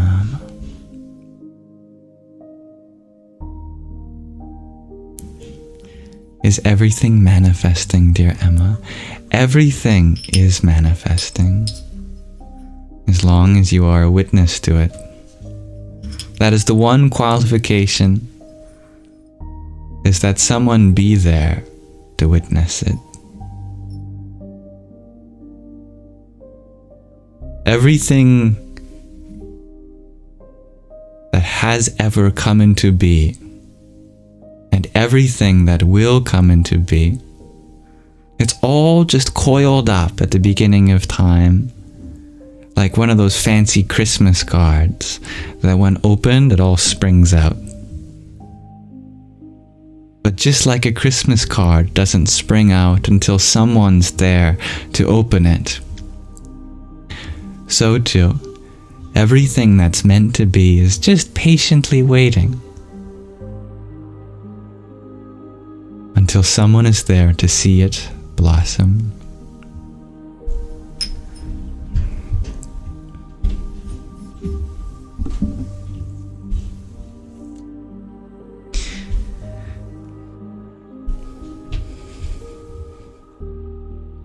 The real reason your children are always asking for attention is because they cannot grow without it. They might physically get larger if you give them food, but they'll never emotionally or spiritually blossom without that attention.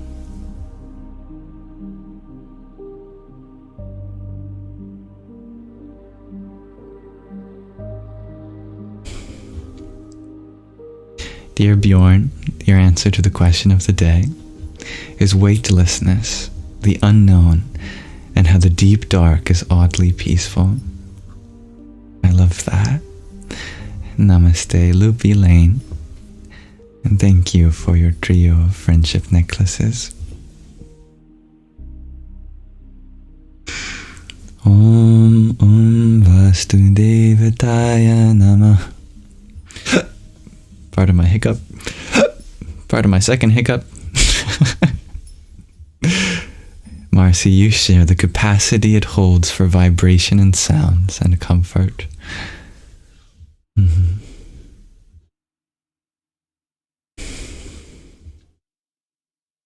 This is why you crave attention, dear Mooney.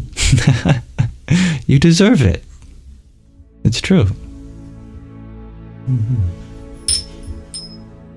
Everyone deserves to be a part of another person's life. Beauty is meant to be seen. All the beauty within you is just waiting for the perfect moment to come out.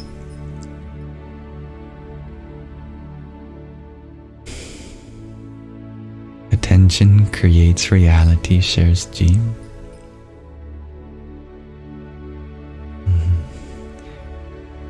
I like your connection of the question of the day with the element of fire, dear Mooney. That can be another question of the day. Dear Bubbles, you ask, what notable qualities would I ascribe to collective humankind?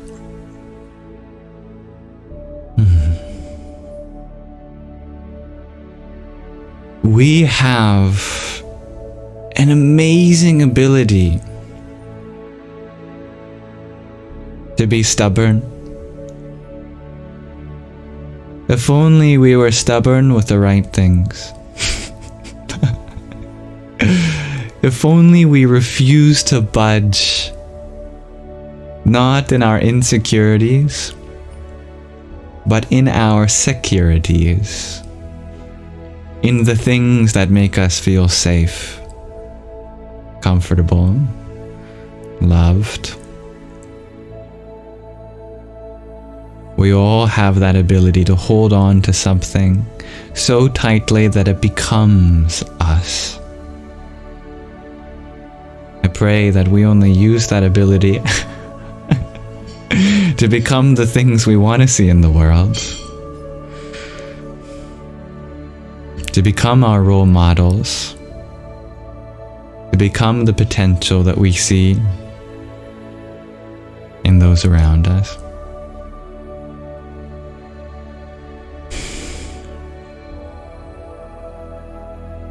No, dear Jackie, no one is entitled to be a part of your lives, especially if they are abusers. Thank you for providing me a moment to clarify. But everyone deserves to be in someone's life. It's a swapping out of a first order logic quantifier. It's not a universal quantifier. It's an existential quantifier. That for everyone, there exists at least someone. that they deserve to be a part of in their life. But not everyone.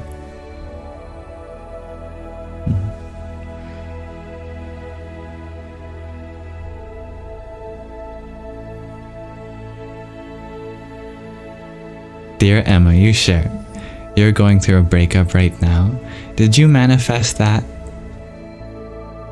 You did not manifest the breakup, but you did manifest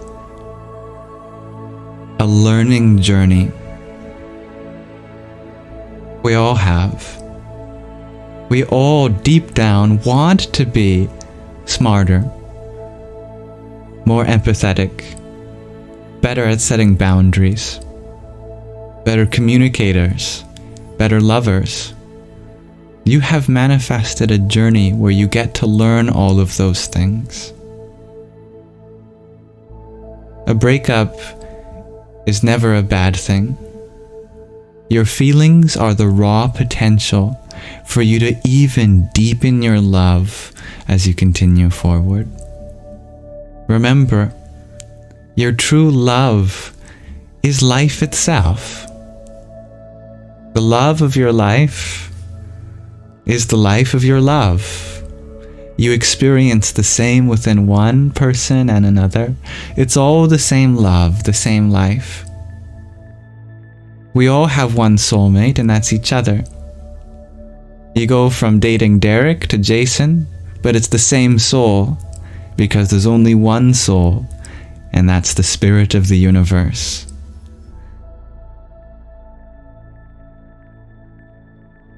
You never say goodbye to love. You only move to see love through another's eyes. Different eyes, same love. Everything that you share with one person continues through lessons, through breaking off layers of your heart until you open to something deeper. Everyone you've ever been with has been an important part in your journey of love. You have experienced real love through all of them. And you've experienced that love in the form of self-love too, by forcing you to set boundaries and understand your needs and your independence. Everything you've experienced stays with you, continues with you. You have a universe within, ever expanding. No part of yourself is ever lost.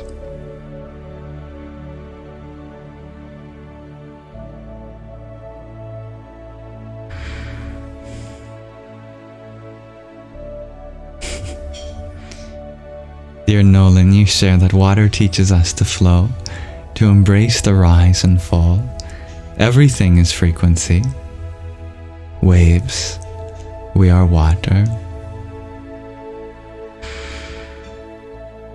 So could you technically manifest them back? Asks Emma. No, it's like the genie. You can wish for anything except for more wishes, and you can't bring someone back from the dead, and you can't force anyone to love you.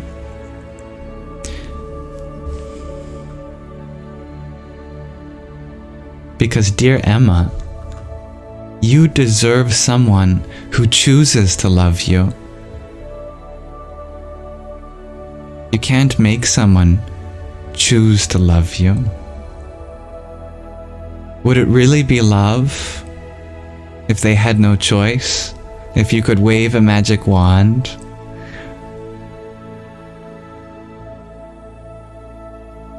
You deserve someone who you don't need to convince to love you, who you don't need to go into karmic debt with the universe in order to want to be with you. Because if it's your doing, then you're just trying to love yourself through a third party. Or a second party in this case.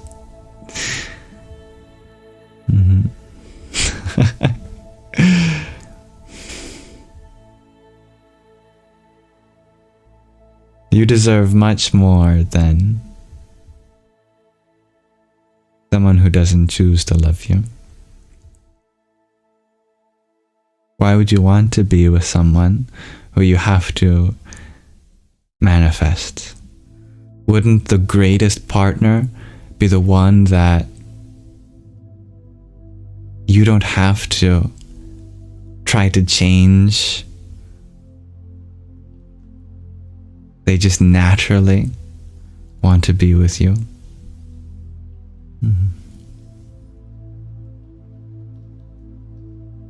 But isn't everything manifested, dear Emma? Yes, indeed. But you're not the only one manifesting. That partner is also manifesting. Maybe they're manifesting some independence right now, and that's their journey too. We have to respect that as well. Relationships are not a business. There shouldn't be transactional deals where I want this from you, and then I'll give this to you, and vice versa. It should always be a consensual form of, I would like to love you because I want you to be happy. But if you find that happiness somewhere else, then I want you to find it somewhere else.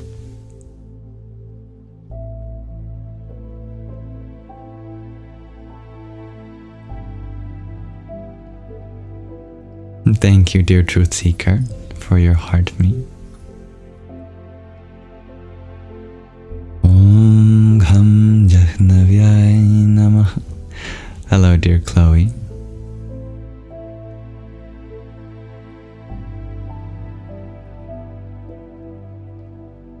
And remember that the universe knows what's best for you. We might say we want to be loved, but the universe says, my dear, you are love itself. You don't need anyone else to validate that truth within you. If anything, sometimes we need space in order to discover that fact.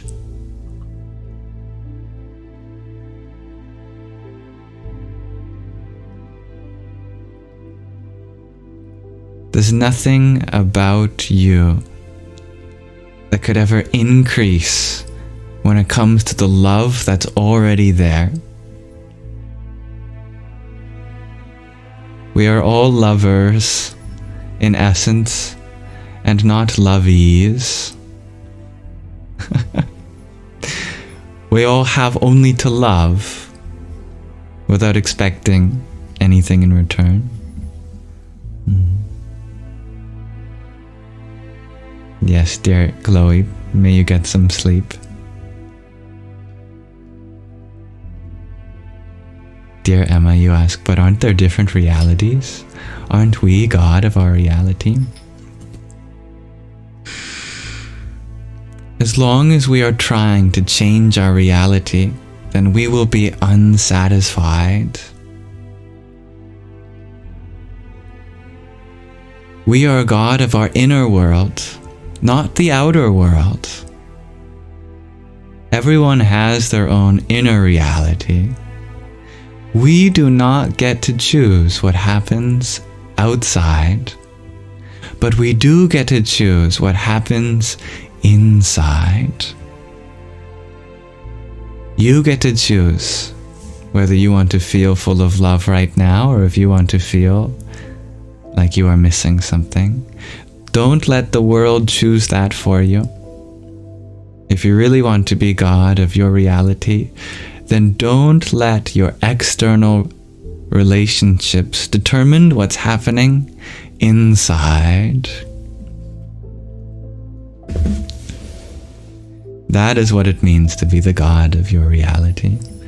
Is that everything outside, you do not give the power to change everything inside. That you say right now, in this moment, I manifest never being dissatisfied with myself, feeling full of love always, happy, peaceful, at ease, I validate all emotions. I let them come, I let them pass. Nothing in the world can affect what's inside my heart. I am divine.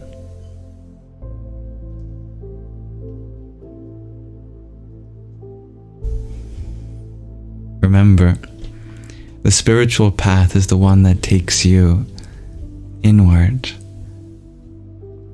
not outward, not into the world of forms and things where we're tricked into believing that we need anything to happen out there for us to be happy in here.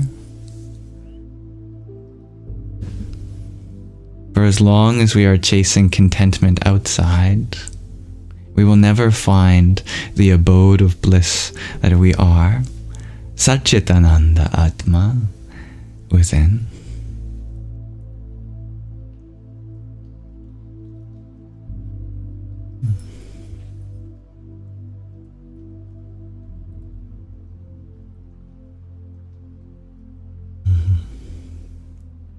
Thank you, Marquise, for your heart me.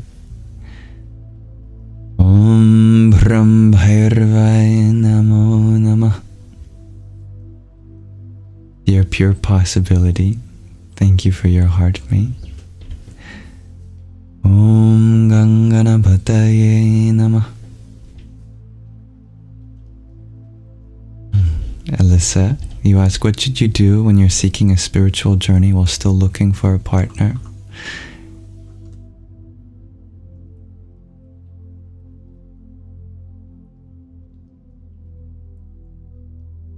Then look for God. That's your spiritual partner. Have a relationship with the heart of your heart,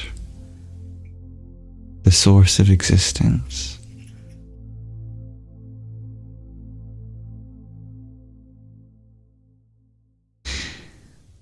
If you're looking for the perfect partner that'll facilitate your spiritual journey and love you no matter what and never interrupt you and continue to listen, that's God.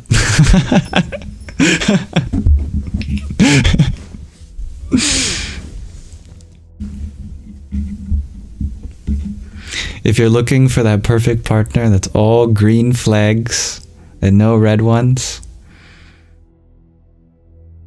that's the divine.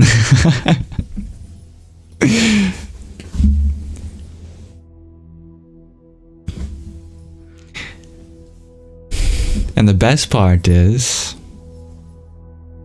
God asks nothing in return.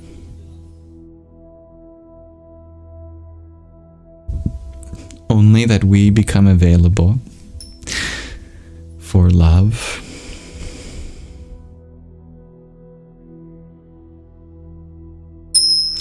Jaya Shiva Shakti. And the best part is you get to choose what form of the divine you fall in love with.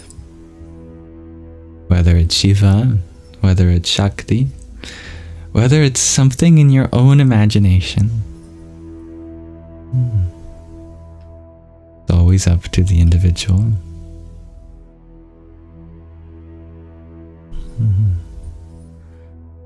I am familiar with Neville Goddard's teachings, dear Emma.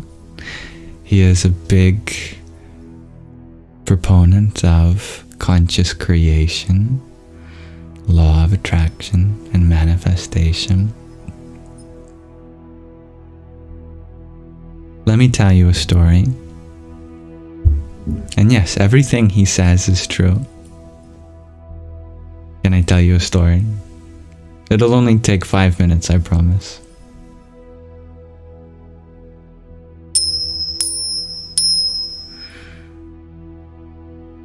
Okay. Thank you, everyone, for exploring the question of the day. There once was a man who discovered a magic lamp, and when he brought that magic lamp home, it was made of brass and it was in need of polishing. So the man polished the magic lamp, and out popped a jinn. Jinn is a kind of spirit. It's where we get the term genie. But this jinn was a trickster. In fact, this jinn was known as the hungry ghost. The hungry ghost said, "I will not give you 1 wish, 2, 3, or 4, not 5, 6, 7, or 8, not 10, 100, 1,000, or 1,000,000. Whenever you ask of me something, I will fulfill your wish. But the moment you no longer have any wishes, I will eat you." That was the deal. Infinite wishes, but the moment the man stopped wishing, he would get eaten by the hungry ghost. No problem, the man thought. I could wish for things forever. To start off, I would like to wish for a delectable meal. A meal arrived. "As you wish, sir. But if you do not wish for anything more, I will eat you before you get to eat this meal." "Oh, that's right. Instead, let me wish for a whole castle." "All right. As you wish," the jinn said. The castle was built. It was built so fast that the man hardly had time to even eat 1 bite of his meal. "What next, sir?" I would like for a brand new Tesla Cybertruck." Vroom. Showed up. "I would like for the most beautiful person on the planet." "Hello." I would like for the sun and moon to swap places." The jinn was so fast he could hardly keep up. "I wish for a Rolls Royce." "I wish for a Rolex watch." "I wish for all of my debt to be cleared." "I wish for my bank account to be filled with $1 billion." Bring, bring. "I wish for that forest to be chopped down." Chop, chop, chop, chop, chop. "I wish for a kingdom to be built." Boop, boop, boop, boop, boop. He didn't have time to enjoy any of these things, because the hungry ghost was always waiting for that moment to devour him. What to do, he thought. So he kept thinking up of things on the spot as he ran to go to the village guru. Finally, the man begged at the feet of the guru while he had the jinn go do something. "Oh, Guruji, I have made a grave error. I have found this magic lamp, and out of it came a jinn. And..." The guru cut him off. "And he will give you as many wishes as you ask for, but the moment you stop, he will eat you." "Yes, that's exactly my problem. How did you know?" "Everyone has a hungry ghost," the guru said. "But we eventually all learn how to tame it." "So how did you tame your hungry ghost?" the man asked his guru. The guru said, "It's very simple. Ask it to create a pole." "Okay. I want you to create a pole." Boing. "Now, ask it to climb to the top of that pole, and when it gets to the top, make it climb back down to the bottom. And when it gets to the bottom, make it climb back up to the top. And tell it to continue to do this until you have any more wishes. And then he must fulfill those wishes, and then you wish for him to continue climbing up and down the pole." And it worked. The man expressed this to the hungry ghost, And so the hungry ghost was committed to a task he could not complete, in an infinite cycle of climbing up and down the pole. Thus, he was able to avoid being eaten, at the same time keep the hungry ghost, that whenever he wanted a wish, he could merely ask for it, and by the previous wish he would return.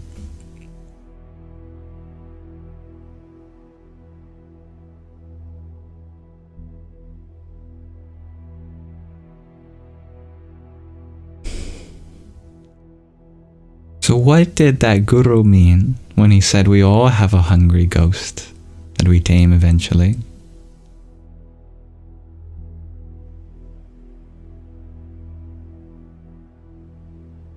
Would you like to think about it?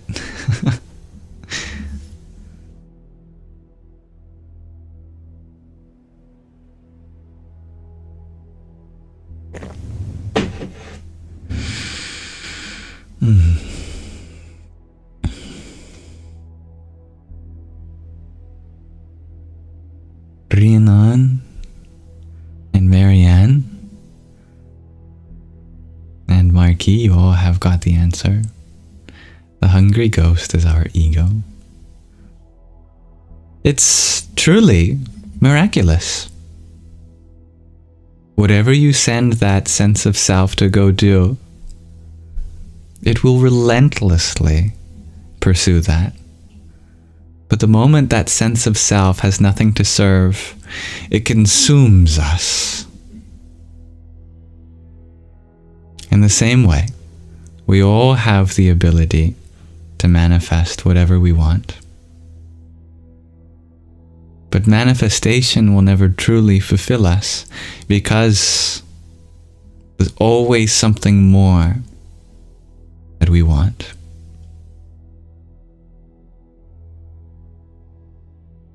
To tame it means to do some spiritual practice, whatever it is.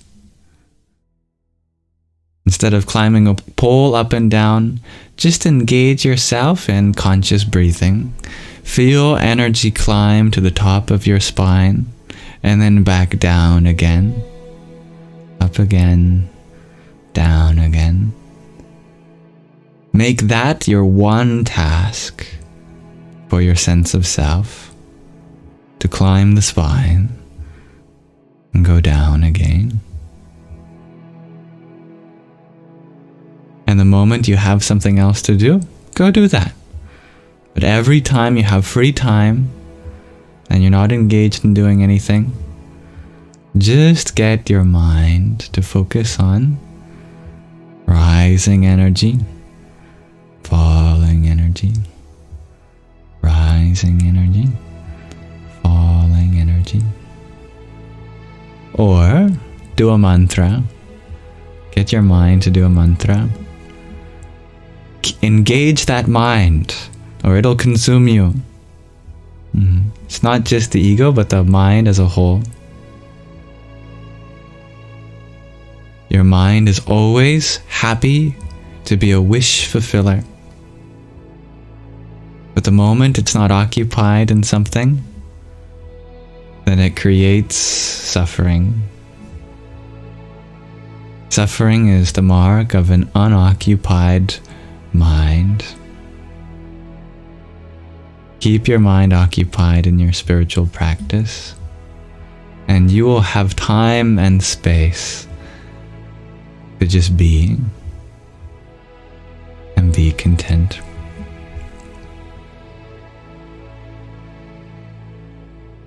Dear Emma, you ask, hypothetically, could you manifest your ex back, but you must work on self-concept first?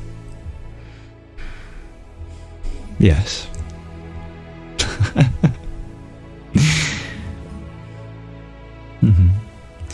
But I feel like it's a far more important question to ask.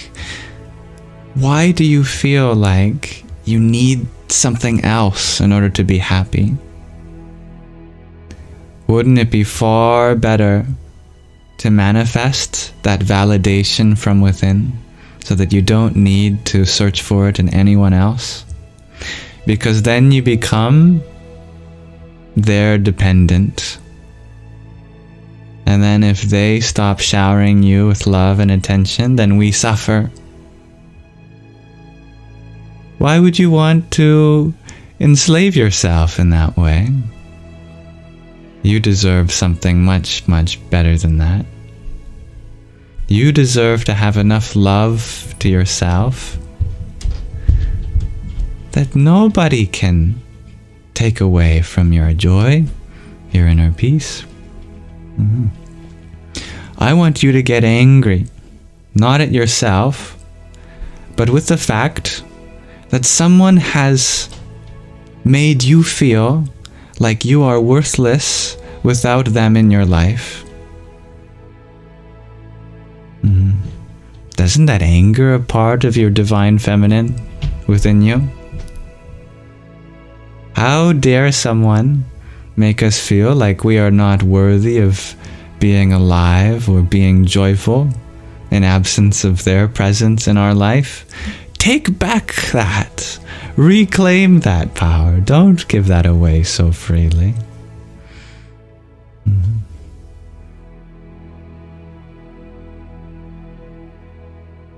Thank you, dear Sufi Siddhu, for your heart me and trio of roses. Om Pram Hanumate Namaha. Dear Stella, thank you for your heart me. Radhe Radhe. Yes.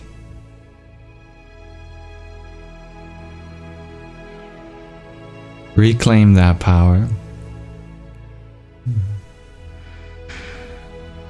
Ultimately, we've put a sense of self in someone else and they walked away with it. And we're hoping that if they come back, then we'll be able to be with that part of ourself again. But not necessary. That part of yourself is on a chain. It can't go that far. All you have to do is reel it back in, whether they're aware of it or not. You know, they make those wallets where they can attach to a stretchy string into your pocket or your purse or whatever, so that if anyone tries to steal it, it goes, stretches out, and then you let go, boing, comes back. Let that be the case with the wealth of your self-love.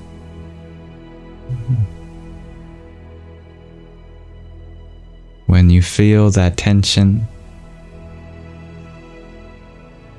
let it return back to you.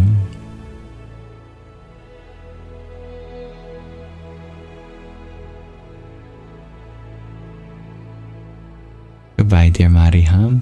Good night, dear Will.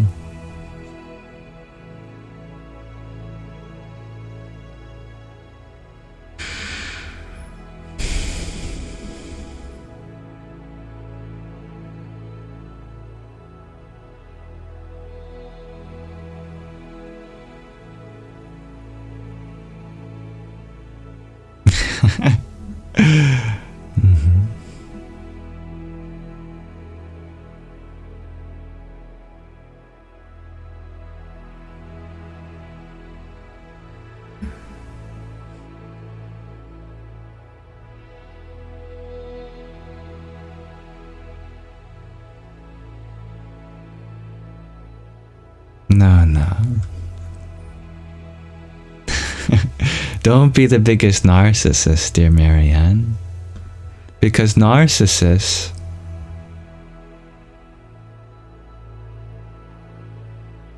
he couldn't stop looking at his reflection. Metaphorically, this means he couldn't stop loving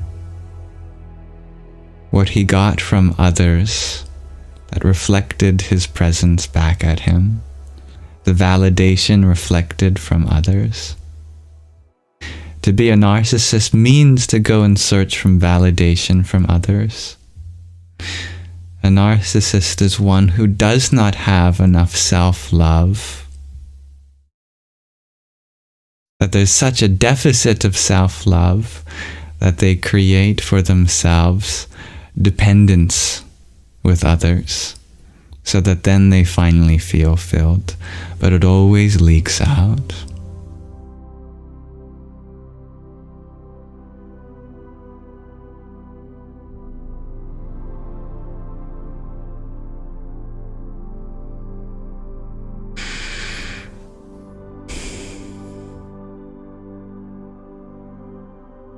Salud, dear Mikesh Gaming. I'm well, thank you. How are you? And dear Isabella, thank you for your pair of finger hearts. Radhe, Radhe. Dear Emma, you ask, could I explain why nobody can manifest the lottery winnings? Because the universe knows what's best for you.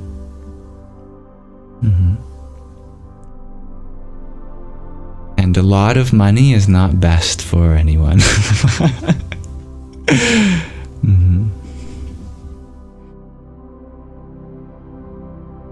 There's more than just yourself. There's the whole universe. The universe also has a will of its own. We get exactly what we wish for. It may appear that if someone wishes to win the lottery, that therefore they should literally win the lottery. But often our literal choice of words is not the wish that's actually in our heart. What we do is we feel like we want the lottery because it'll get us something else.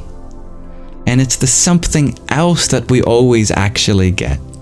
That the method of acquiring what we truly want is different from how we think it will go. For example, we all want wealth. So you can wish to win the lottery, but actually, in your heart, what you're wishing for is wealth. And the universe hears not what you say with your words, but what's inside your heart. And so the universe gives you what you really want, which is true wealth. Because the universe is intelligent to know that true wealth is not in money. True wealth is in friendship, in family. True wealth is in the small moments that bring you joy. So you say to the universe, I wish to win the lottery. The universe hears your heart, I wish for wealth, and gives you the true wealth in small moments, in people that come your way, in family values, in precious little things. Exactly, dear Emma. So manifesting your ex-back, you may not get it because the universe knows what's best for you. You say out loud, I want my ex back, but inside your heart, I want to feel loved. So the universe sends methods for you to feel loved. Like, for example, the space required for you to discover everything that's already in there, or friends, or family members.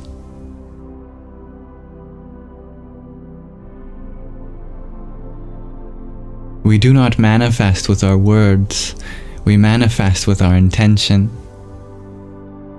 And the universe knows our true intention and how to fulfill that most efficiently.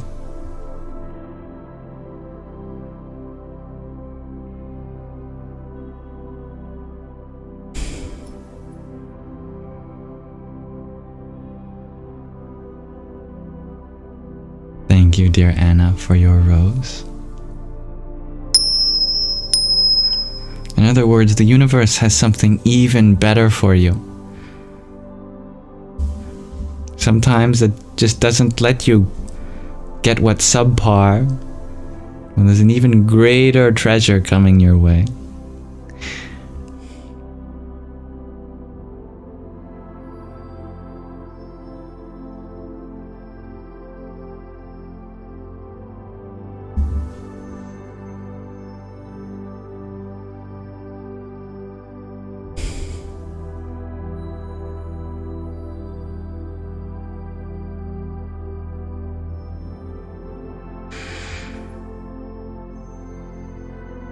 I love that, dear Leia.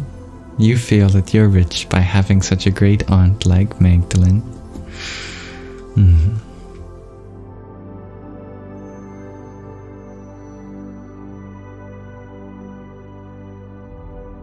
And you are equally a treasure, dear Leia.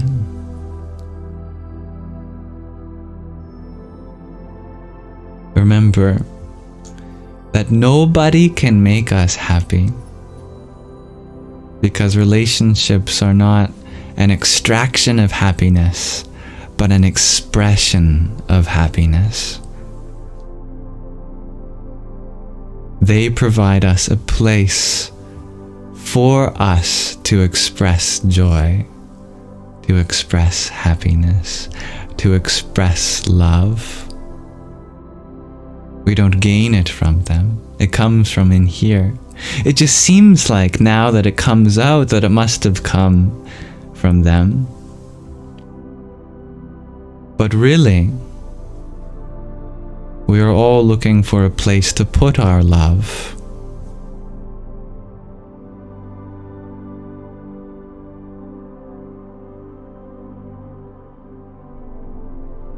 And even the love we receive from others is a way for loving others too.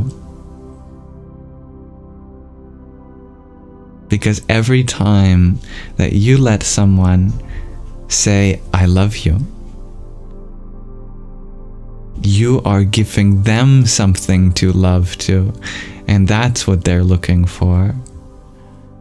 And what a love that is, in the most paradoxical sense, that you can love others by letting them love you. Because true love is wishing for their happiness. And if they are become happy by loving you, then you love them by receiving that love in body and in mind.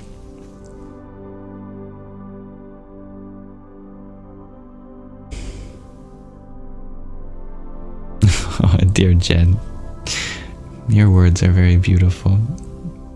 Thank you.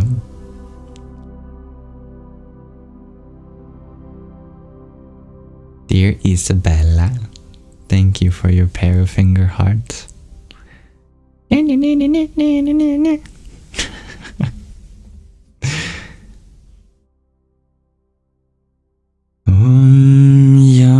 Hrandaya Kashaya Namah. Dear Anazek, thank you for your finger heart too. Is it group hug time?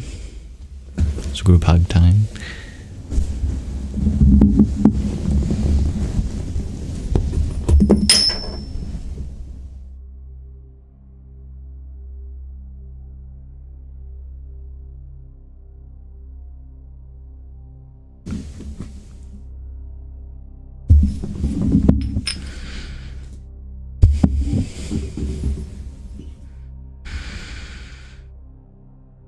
You think it's group dance party time?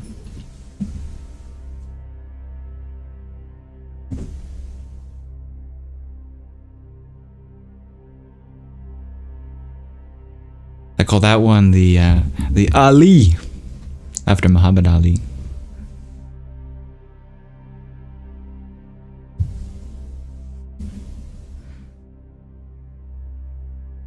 We need more music.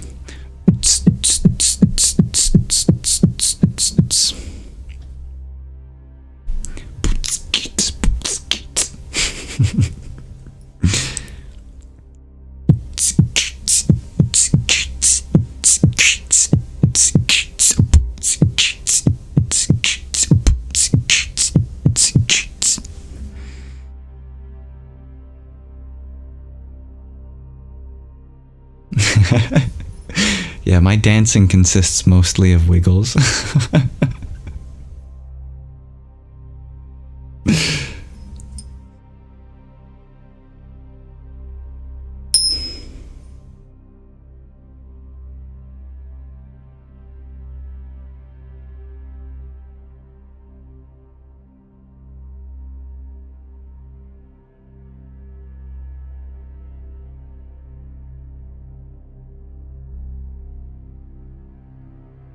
Encore, encore.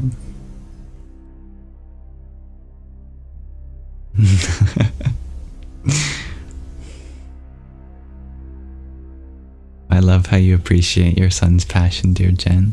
I think it's so impressive what beatboxers do.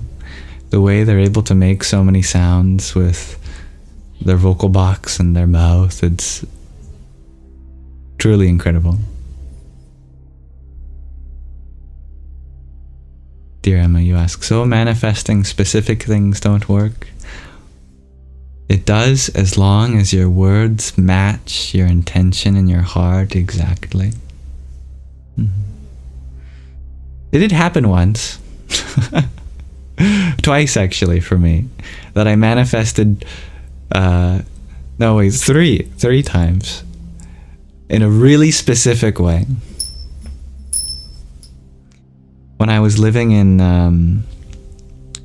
a house, I had a roommate and we wanted a whiteboard so that we could organize some of the things that we were to do as roommates, like, you know, garbage nights and garbage eves, as we call it, and when to get groceries, etc. So I manifested the whiteboard. I said, come on, we're going to go to my university, we'll walk around and we're going to find a whiteboard. And he said, we're going to steal one? Like in the classrooms? I said, no, there'll just be one for us. And so we went, and almost immediately, one of the first buildings that we went to, it was the law building. Behind the dumpster was a broken whiteboard. Completely usable, it's just that the frame around it had broken, so they could no longer put it up on the wall. I said, there's a whiteboard. So we took it. And it was a ridiculous time carrying it on the bus. Just, can you imagine trying to go on a bus with this huge whiteboard? I'm sure the passengers, the fellow passengers on the bus hated us. But while we were getting off the bus, he was like, why don't we, you know, go buy a whiteboard marker? We don't have one. And in that moment, there was one just off the side of the curb in the grass, a whiteboard marker, a black one. And he was like, I don't know how you do it, man. Anyway, we ended up not putting it in the kitchen, the shared space, but I put it in my room. So we thought, we got to get you one too. So we did the exact same thing the next day. And the exact same thing happened. We went to the university. First building there, the law building, they somehow broke another whiteboard. It was behind the garbage. And we took it. And we brought it home again.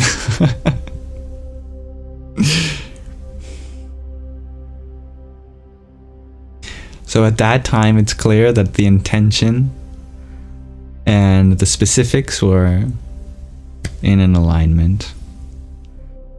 But if we were to do that again, well, do we really need a third whiteboard at that point? The intention would change in our heart. It's no longer because we actually need this for what we're doing. But now it's just to see if you can. And then the universe goes, no more.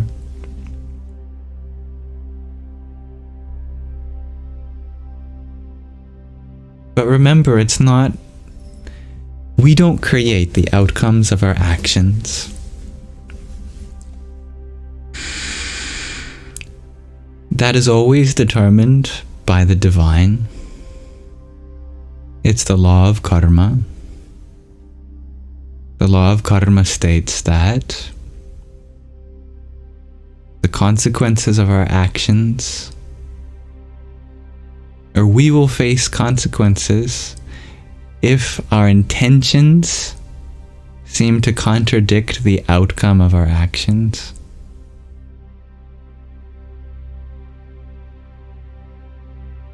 For the spirit of karma yoga, to live in union, yoga, beyond the bondage of action, is to make peace with whatever outcome, to always find contentment, santosha, in the present moment.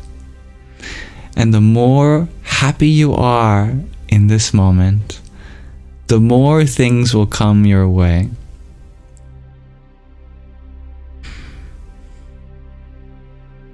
So how do you intend to manifest your boyfriend back in the right way? You're a stubborn one, dear Emma, I'll give you that. You're determined.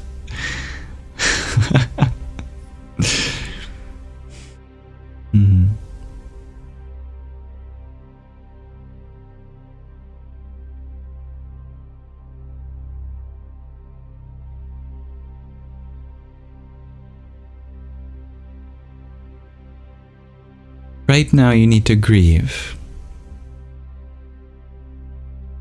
You are experiencing a loss, a heartbreak. You need to allow yourself to go through the stages of grief. Some things are meant to be.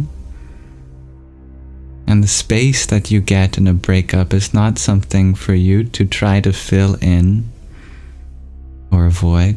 You need that space more than anything right now. Allow yourself to be alone. It's what's best for you right now. What you want has come and gone.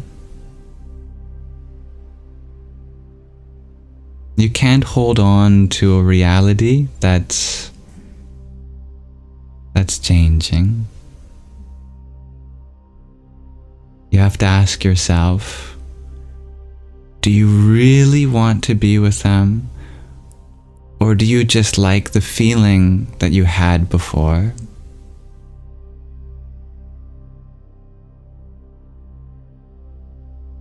Are you really attached to who they are or the version you thought was right for you? Right now, if they're not accepting love from you, but you want them to, then the version we have of them in our mind is different than who they are at this moment.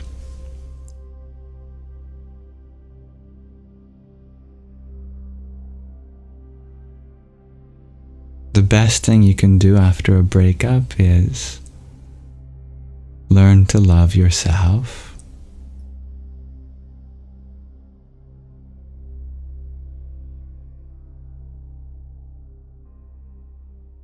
It would be a disservice to yourself not to bring your attention to how you can heal your heart right now. And only you can do that. But can't you create versions of other people? Absolutely not.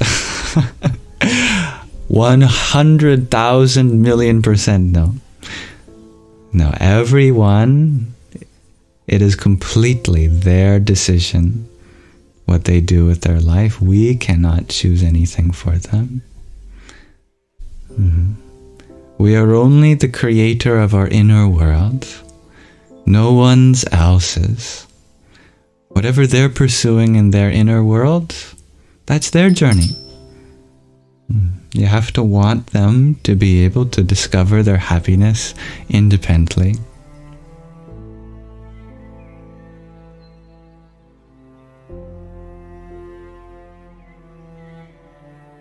I like that, Amanda. You cuddle your stuffed kitty.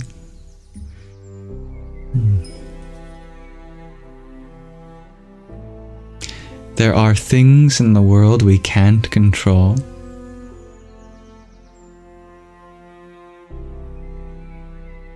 Even if you're perfectly enlightened, even Jesus could not change the fate of his crucifixion. Even Buddha could not change the fate of the meal that he was offered at the end of his life that ultimately caused him to pass away. Nobody can change the fact that in life we are going to experience heartbreak, loss. We are going to experience disease and death. There are some things in life that nobody can change. But that's okay. Because everything that's necessary for our happiness, we can change. It's always not easy. It's never easy to choose happiness. It just might be the most difficult thing you ever do. But that's your birthright. That in each moment, the only one that truly has the power to take your happiness away is yourself. And the one that has the power to give it back to yourself is you. And of course you both love each other still. You always will. Because love never dies. But sometimes that love must be pragmatic. Sometimes that love must foster something more long-term. And sometimes the greatest expression of love is to let them go. Because one of you or each other knows that what you need right now is to discover your independence. That's love. Sometimes the greatest act of love in an entire relationship is the breakup.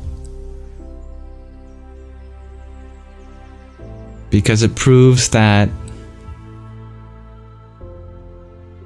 one person loves the other so much that they know that they're not going to be able to make them happy.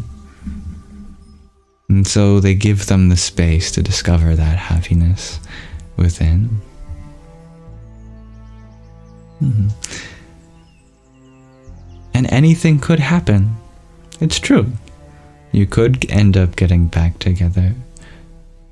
But right now,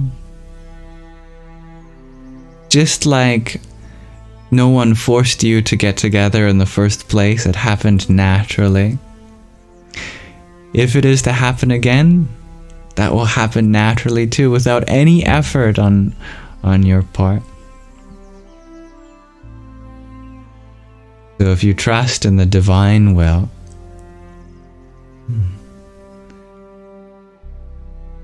make the most out of this period of transformation without feeling like you're missing anything.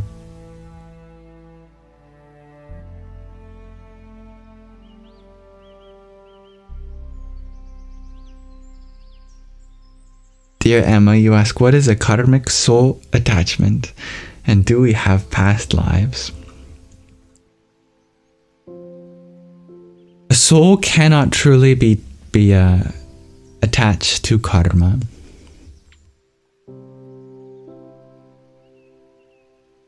It is actually the definition of a soul in the philosophy that karma comes from. This is what Krishna describes in the 3rd chapter of the Bhagavad Gita. Maybe we should just read this chapter together. Many people have heard the word karma, but not sure where it comes from. It comes from the ancient language of Sanskrit, and this is one of the earliest sources describing the nature of karma. And it's a source from the divine.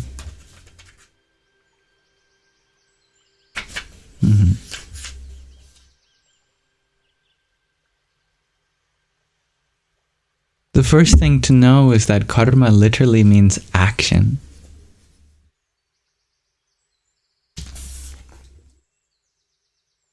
The second thing to know is that no action can touch your soul. Okay. These chapters are not long. I think it might be a good thing to read about the nature of karma.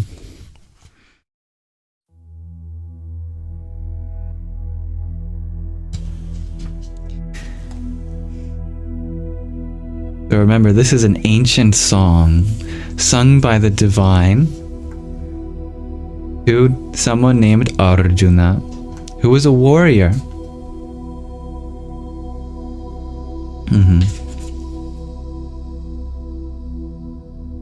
I'm not sure if I'll be able to sing it.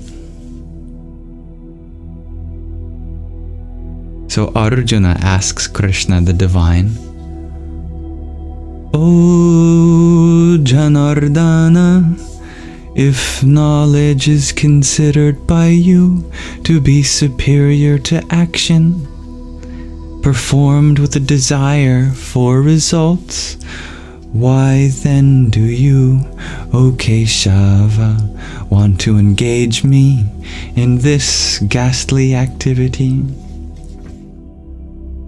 Alright.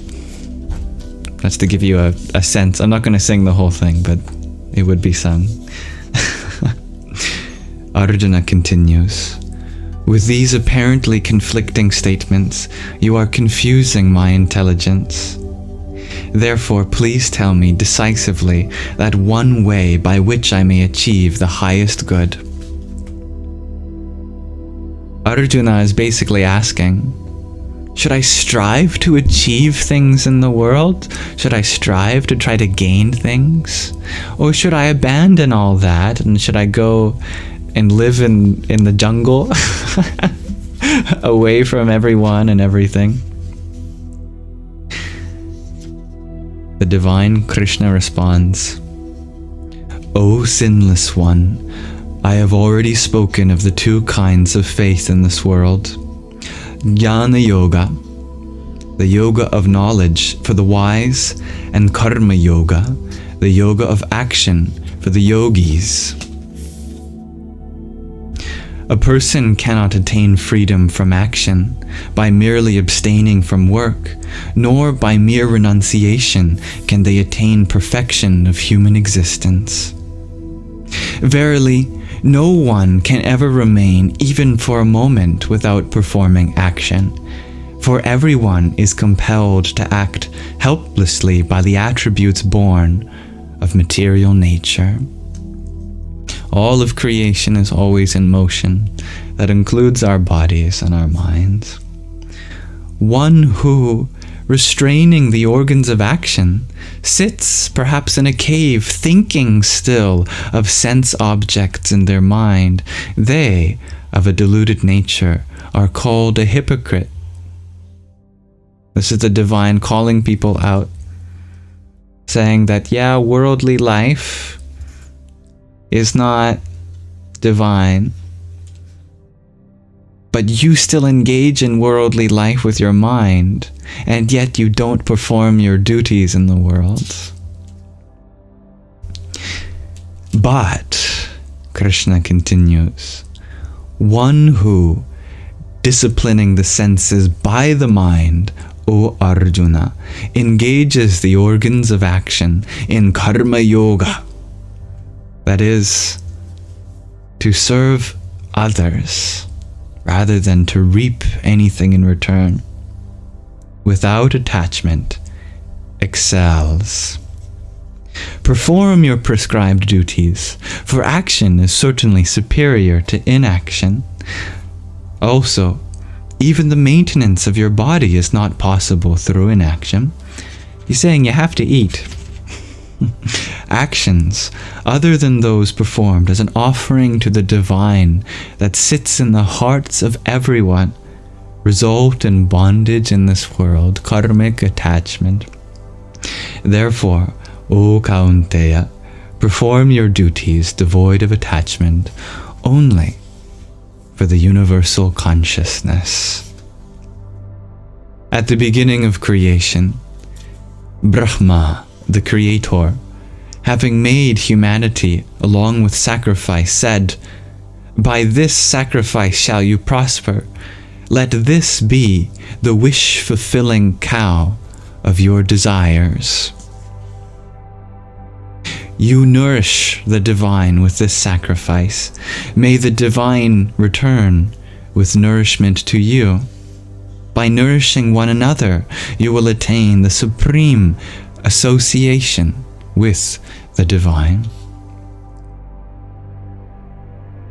The divine, being satisfied by the performance of your sacrifice, will indeed provide you with the objects you desire. But one who enjoys what has been given by the divine without offering the same to them in return is certainly a thief.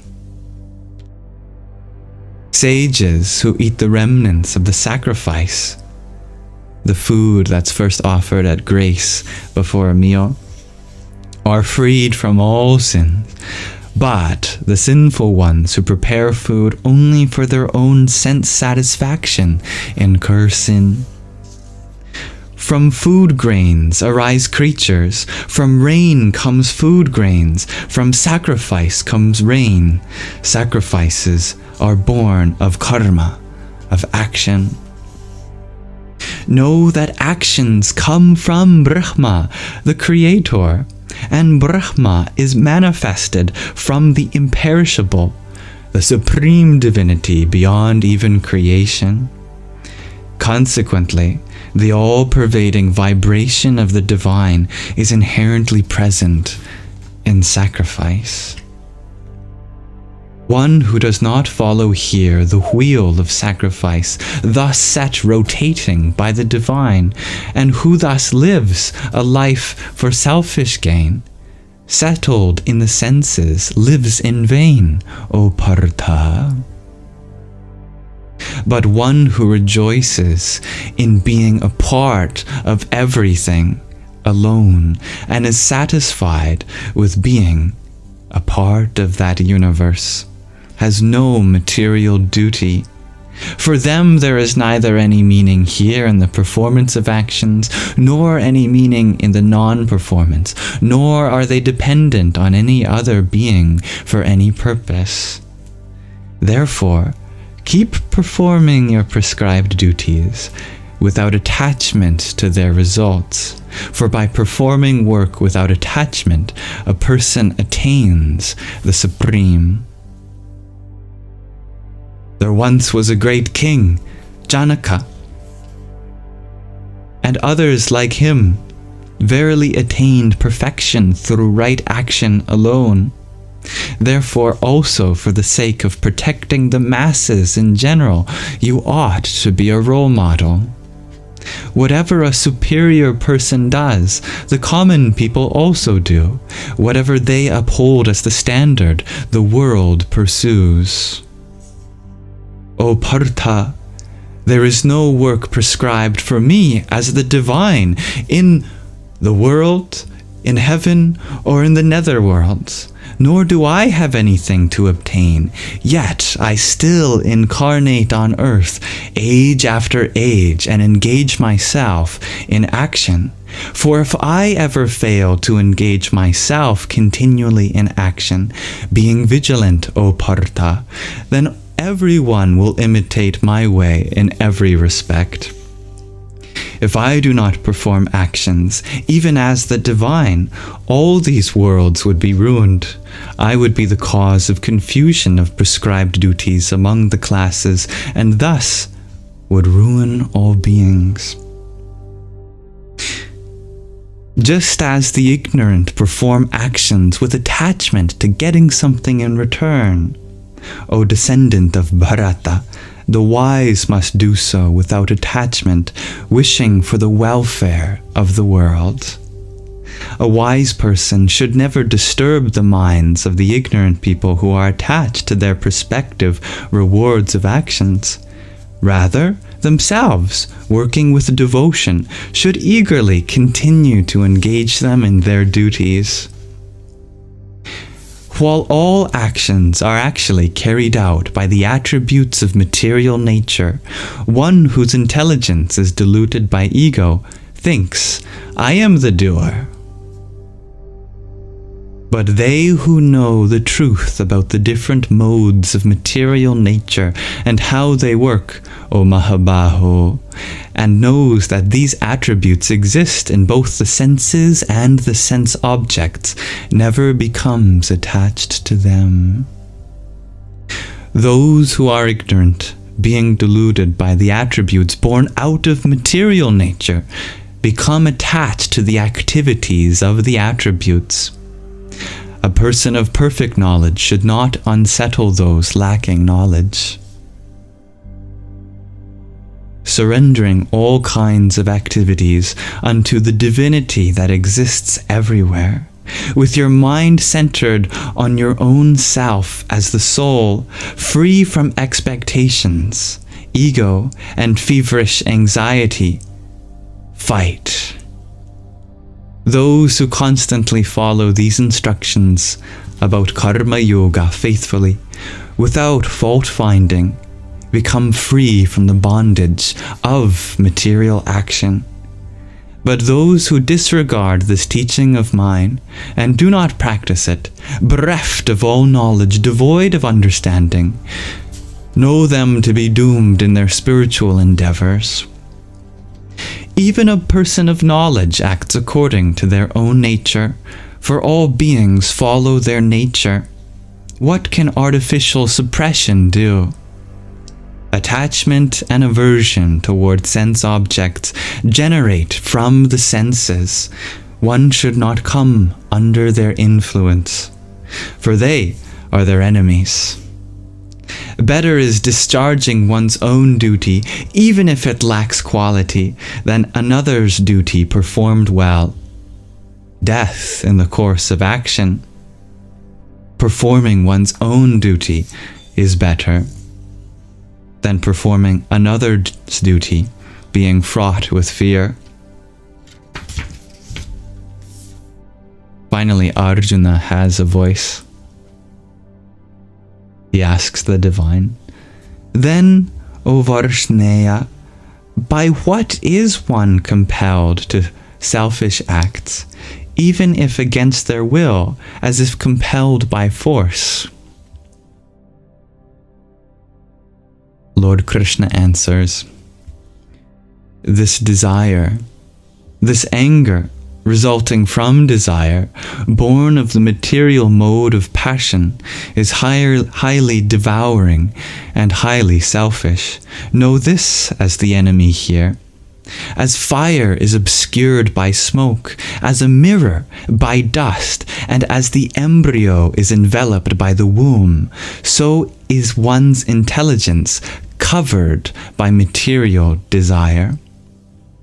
Wisdom is covered by the constant enemy of the wise in the form of desire, O Kaunteya, as if by the fire that is never satisfied. The senses, the mind, and the intellect are said to be the seats of desire. Through all these it deludes the soul by eclipsing its wisdom. Therefore, O most superior among the descendants of Bharata, after first controlling the senses, slay this selfish destroyer of knowledge and wisdom. The senses are said to be superior to the body. The mind is superior to the senses, and the intelligence is superior to the mind. But the one superior even to the intelligence is that divine. Knowing yourself as divinity thus, as superior to even the intelligence, restraining your mind by the knowledge of being divine, annihilate this enemy in the form of desire, which is hard to conquer, O Mahabaho.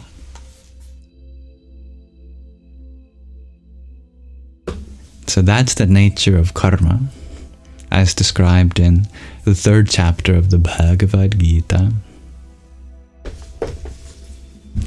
There's many beautiful points covered there. We have a duty to perform our actions, but we are never entitled to the results of those actions. For the results are created by material nature that has been set up by the divine to run automatically. If you understand your true self to be divine, then what desire have you other than to serve others? For the greatest fulfillment is found in attending to that divinity within everyone.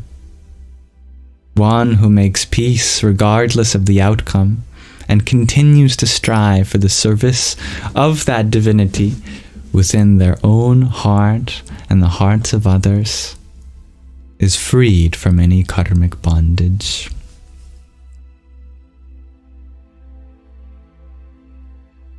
Now, that's probably a good time to begin to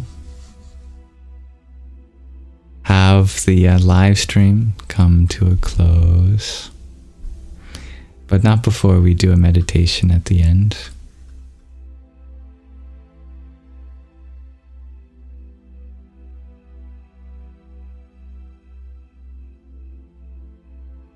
Now, thank you, dear Anazek, for the finger heart you sent earlier. Ram Ram, and dear Mang Ikwe, thank you for your 10 roses and a heart me. Om Gham Jahnavyai Namah. And dear Isabella, thank you for your pair of finger hearts. Radhe Radhe. Thank you, Jacob, for the rose. Om Dum Durgaye Namah. So how do you go about living life, asks Emma. Understanding your true self to be divine, you have nothing to gain from the world around you, but everything to give. Remember, you came into this world with nothing, not even a body, and you will leave this world with nothing, not even a body.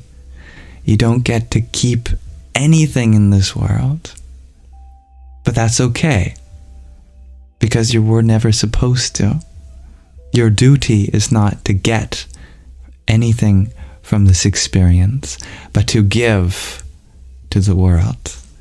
What matters most in life is if we leave the world in a better place than where we find it. We come into the world with love, with ideas, with passion, with determination to create change, and we give all that to the world. Instead of trying to manifest anything for ourselves, we have come to manifest for the world. And the more we strive to manifest for others, the greater we feel fulfilled in our true purpose, our true nature. That is why we have come here. Nothing in this world can satisfy us. Only by attending to the world, by being a source of love, of truth, of experience, of determination, of creativity, of passion, can we be satisfied. And that is the nature of karma yoga. We find true union, yoga, in our actions in the karma. Whatever comes our way in return is just another place for us to give even more. The more you receive, the more shall you give.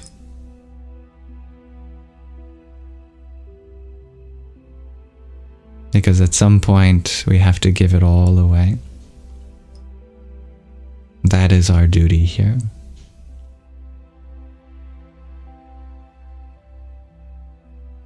Just as we are part of that source, we are agencies for creation.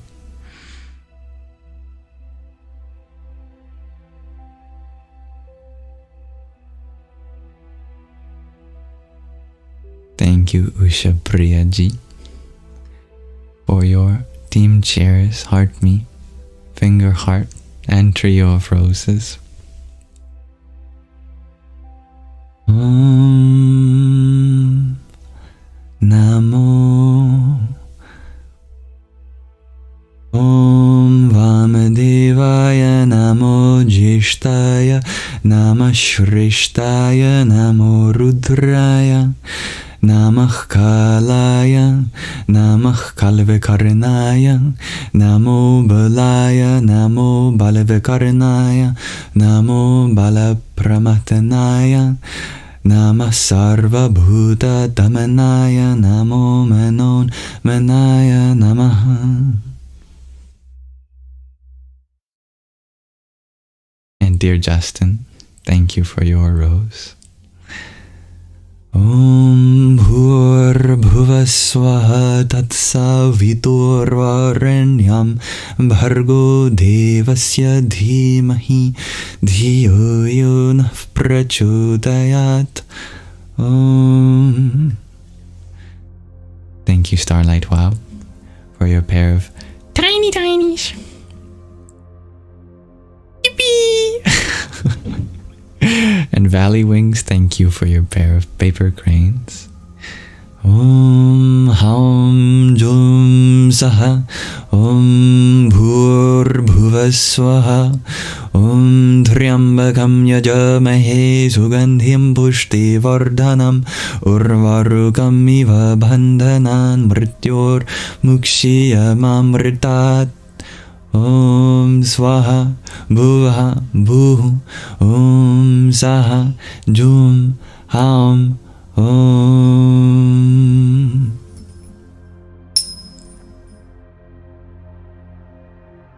Allow us to transition now into our final portion of our Sangha, Nididhyasana. And thank you for the reminder to stay hydrated, dear Dalita.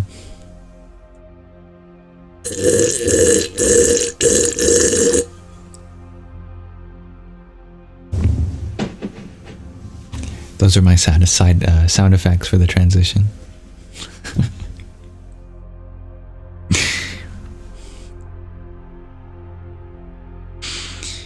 Dear Emma, you ask, so why do affirmation coaches / law of attraction preach that you do create specific instances? They have yet to deepen their journey. They are at just the beginning of a wonderful adventure. Just the beginning. That's where they are in their journey, and that's fine. But there's so much more to discover.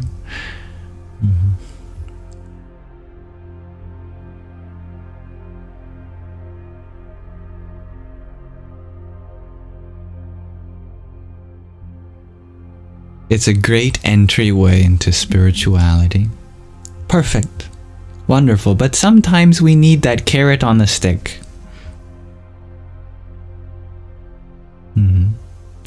But is the manifestation serving the world, or is it just serving our senses? Are we trying to create an experience just for ourselves or for the entirety of the planet? True manifestors are ones that serve the will of the divine, to help everyone, to manifest for no wars, for peace, for research and diseases, for love, for inner affirmation.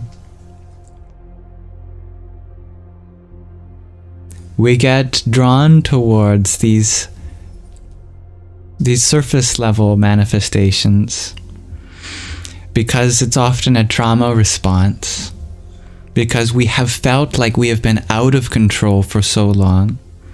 You know, God bless anyone who's been abused or has experienced loss out of their control. So to try to gain back control in their life, they naturally are drawn towards these things. But true control is not in making the world how you want it to be, but by making yourself how you want to be. And that's something that comes from within and not from the world.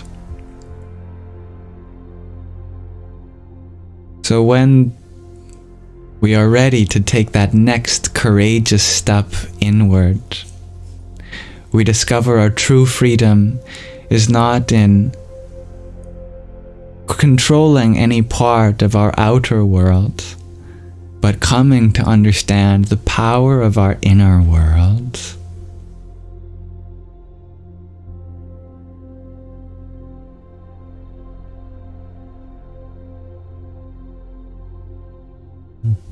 But manifesting for the world is specific. Is it when the world is all-inclusive? Specific would be to manifest for just one person. Universal would be to manifest for the whole. In any way that happens, you manifest for love to come in any form, for everyone, regardless of what that looks like. That we put aside our assumptions for how the world should look like or how the moment should continue. And we believe that this world is evolving in precisely the way that it is intended.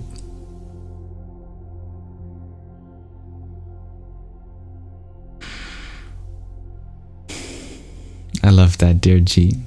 When you ask for all, you summon the energy of infinity.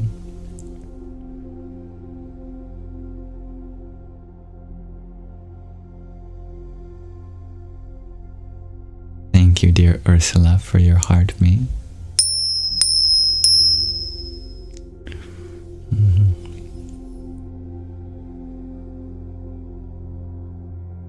He told you to manifest him, dear Emma. Is that a sign from the universe? The universe doesn't give signs. The universe leaves it up to you to decide what you want to make of it. No experience means anything objectively, because we are the creators, the curators of meaning. You could watch the exact same movie as your friend and get a completely different meaning out of it. Does that say anything about the movie or about the individual? Two people born into an abusive household, parents an alcoholic. One of them becomes sober. The other becomes an alcoholic. They both live in the same household, experience all of the same things. Two of them are twins. But when asked why the first twin became sober and very successful, the first twin responded, "Because there was alcoholism in my family. There was no other way for me to be." But when the alcoholic twin was asked why he became an alcoholic, he responded in the exact same way. "Well, with alcoholism in the family, there was no other way I could be." Exact same life they lived in the household, same parents, same genetics. But yet one of them chose to see something that the other did not. It is always up to you to create the validation for what you want to pursue. The world doesn't give you signs, you do. And that's not to put down the world, it's to uplift you.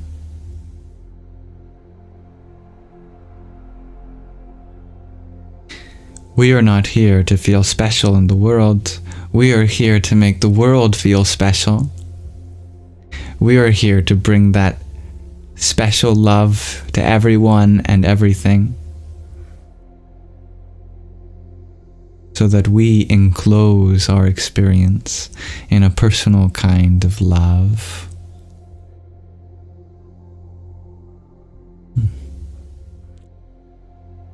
So technically, we can manifest for ourselves, but it wouldn't be ideal for our full potential. That's right. You will ultimately only be separating yourself from your full wholeness, your full truth, your full identity.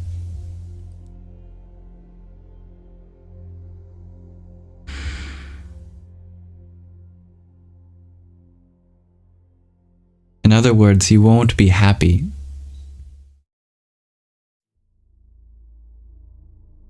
until you serve the whole. And why that is a beautiful point. Because you are not this body. You are not this mind. You are the soul that exists within everyone. If you only served this body and this mind, then you would be serving an infinitesimal fraction of your whole.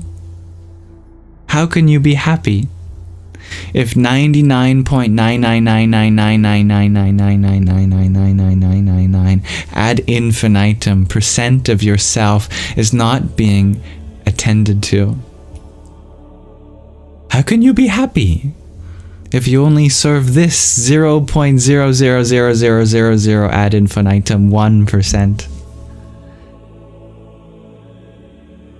No matter what you do to make this body and mind feel good, what about every other body and mind? Until they are being attended to equally, how can our true self find fulfillment?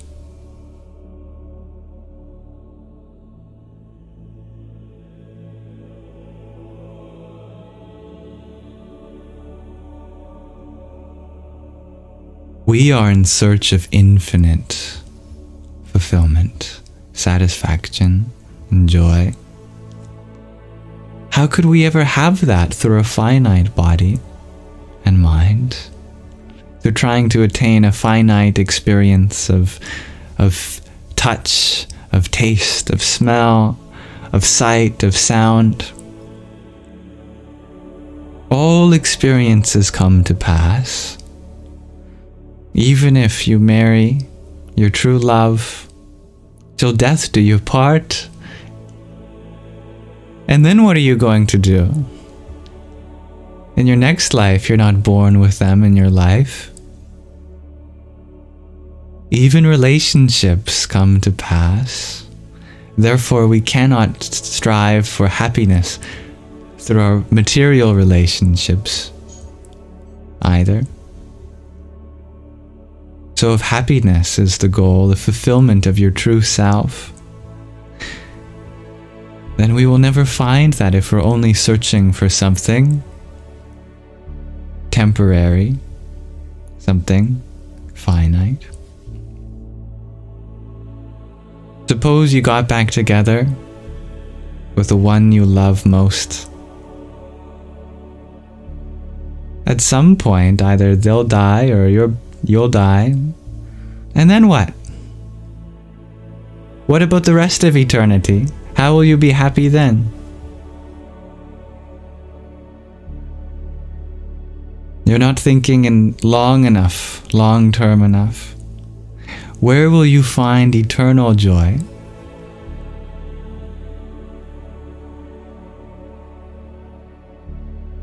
You will find it taking it one moment at a time, not waiting for anything outside this experience, finding that validation from what you can bring to just what exists in this moment. Wherever you go, whoever you're with, you will be able to be happy only when you understand that the happiness doesn't come from another person. It comes from within you.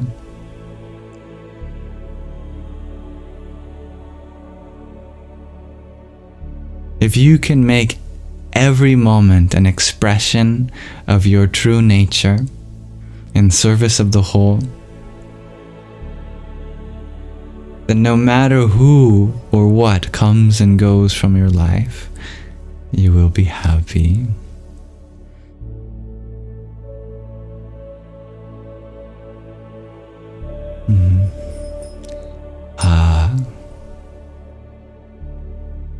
A lot of it has to do with OCD and anxiety, and you don't think you can ever be fully healed. It's true.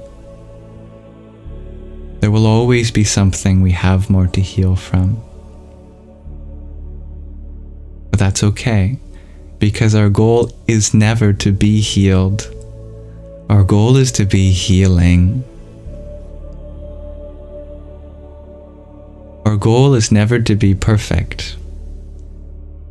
Our goal is to be perfecting. Our goal is never to be learned. Our goal is to be learning. Your goal is to never be fully grown. Our goal is to be growing. Results are just a misconception of the mind. There's no version of yourself in the future that you have to be. Exactly the process that you're blessed to be a part of in this moment is enough. You are made enough through self-acceptance, not through self-denial, to be someone you're never going to be. It's a blessing to be a part of the process. And you are in the process of healing and learning and growing. And that's enough. That's enough. You are perfect in the fact that you're part of something that is continuing to look up and wonder. There's always something more, but not because we're missing anything, but because this existence is infinite, and there's always something new to experience. It's the newness of it all that brings that eternal joy. Hello, dear Katie. Goodbye, dear Rennie.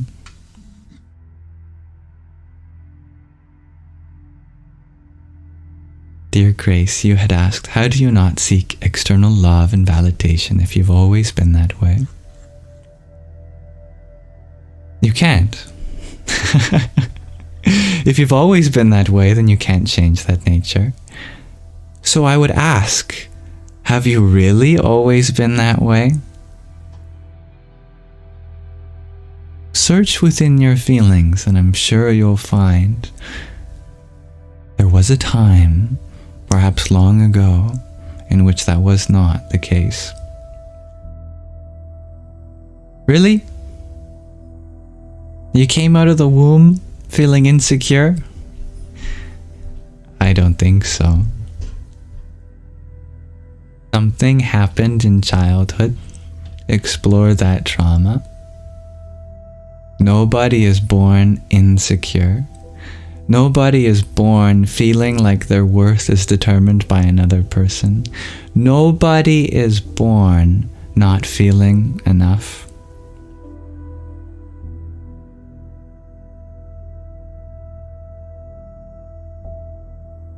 It's impossible, because your true nature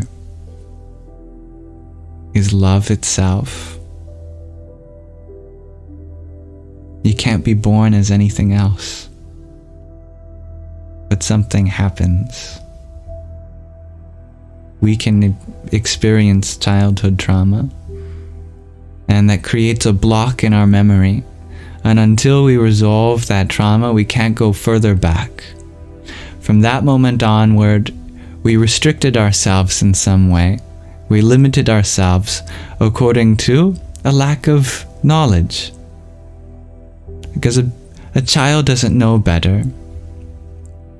A child's only way to process trauma is to get traumatized, to repress the experience, limiting their self until the time comes when they have enough tools to unbox that. When you are ready, explore that. Look within yourself for that wound that has yet to be attended to, that's been guarded so closely by a part of you set up to be on the lookout from years ago, and relieve that part of its duty to protect that part of you. Now you are wiser, you are more experienced, you have more tools. You have space and time and people in your life to be able to unpack what that was in a safe environment, and you can free yourself from that limitation.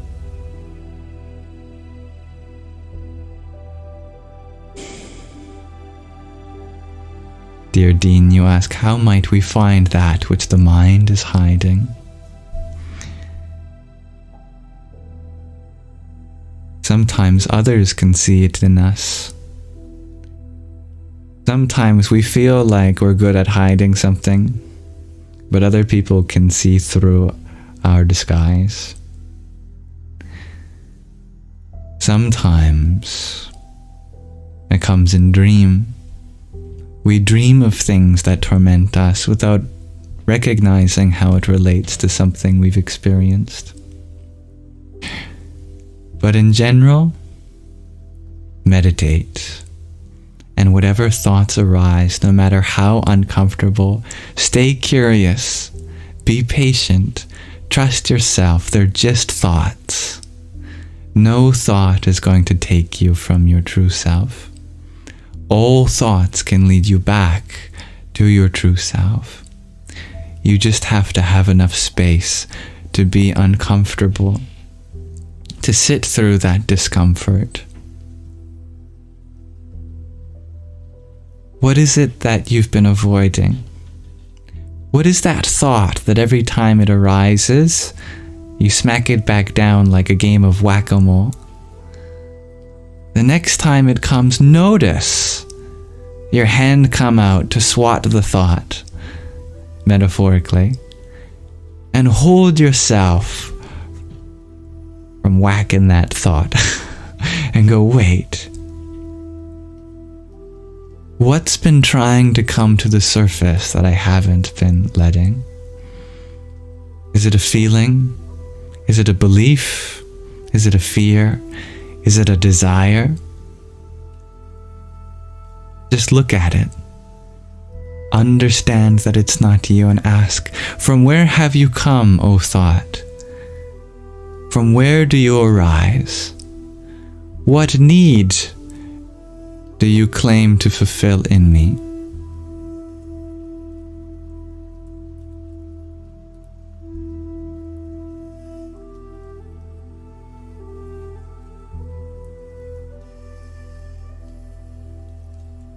Dear Gulai, thank you for your pair of roses too. Om Namah Shivaya. And dear Anazak, thank you for your quintet of roses. Thank you for such an important question, dear Dean. Dear Blue Lily, you ask, some people think being cold or unloving is more intelligent or mature. How do we navigate that?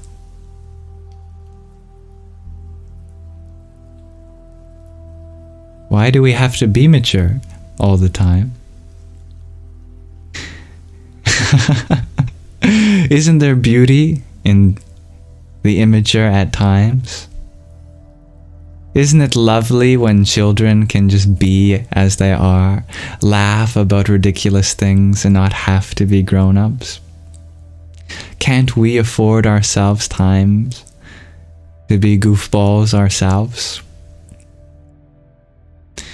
Why do we have to be serious all the time? Does a flower take itself seriously? Does it put on a suit and tie and go to the water cooler and only talk business with fellow flowers? Does the sun put on a poker face and try to hide everything inside?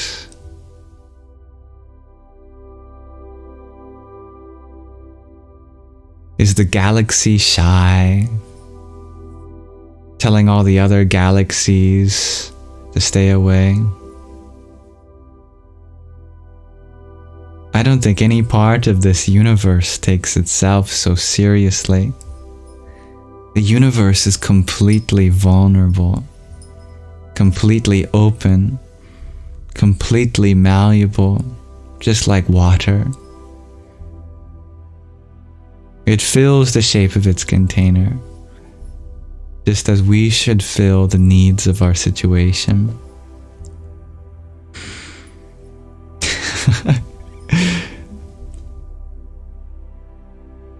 The universe laughs in flowers. It laughs in the light of the sun. It laughs in the twinkling of the stars in the galaxy. Every part of this universe is laughing. And yet, we take such insignificant things so seriously that we burden ourselves with feeling like there's something we have to do, that if we don't do, the world is going to blow up. But let me ask you, of all of the mistakes you've made in life, you're still here, aren't you? The universe hasn't said, "Oh, we screwed up with this one. Time to take him out." Don't forget for a second that the universe is what supplies food to you, blood in your veins, voltage across your nervous system, the beat of your heart. If the universe truly felt like you weren't meant to be here, you wouldn't be here. But you are.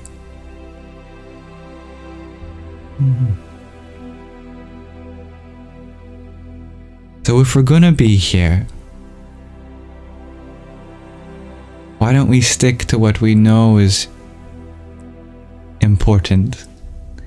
And that's love, that's kindness, that's curiosity, that's wonder.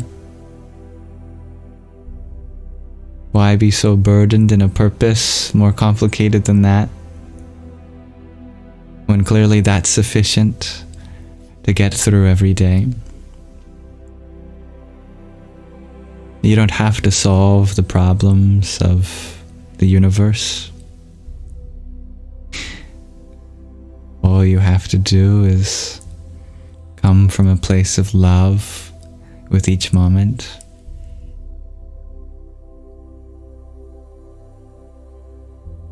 With warmth, with compassion, and that's enough to take you everywhere you need to go. Every interaction can be solved with some combination of patience, love, compassion, trust.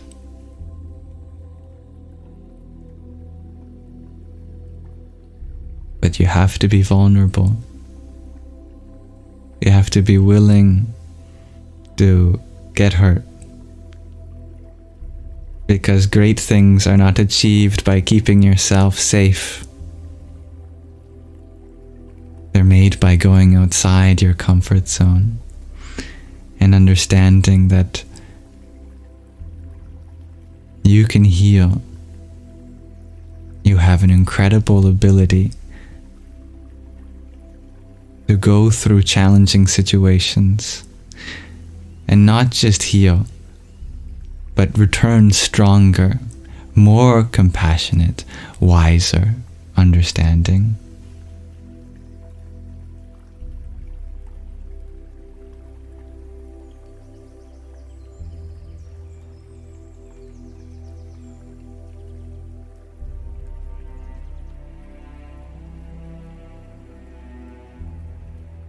Much love, dear Nikki.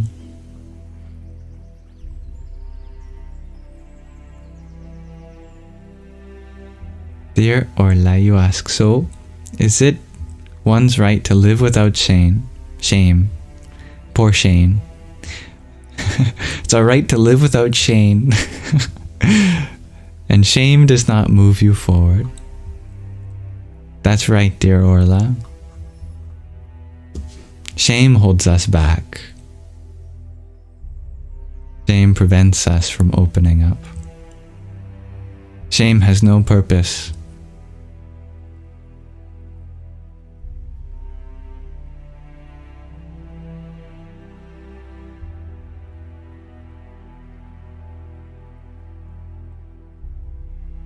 Shame is just a magic trick. It only tricks someone into feeling like they're limited when they never were.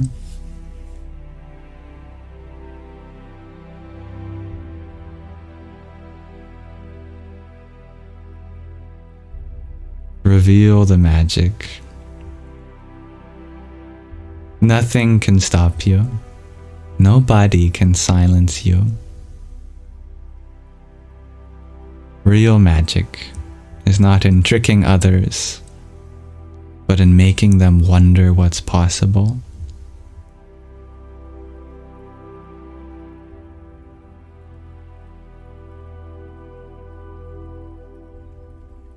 Grace, you share that shame hides the bad things that cannot be spoken.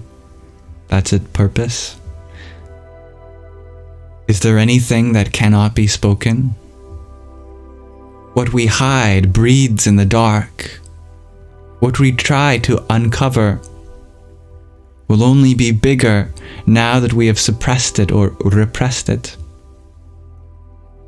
Shame is never a solution. Shame is a temporary bandage that falls off, that infects the wound, and only reveals a greater problem. If someone's engaging in something bad and you shame them for it, they only become a worse person. Not once in the history of this universe has someone become a better person by shaming them. Only you can scare them into pretending to be what you want to see because they're terrified of you. But as soon as the fear goes, they go back to their old ways.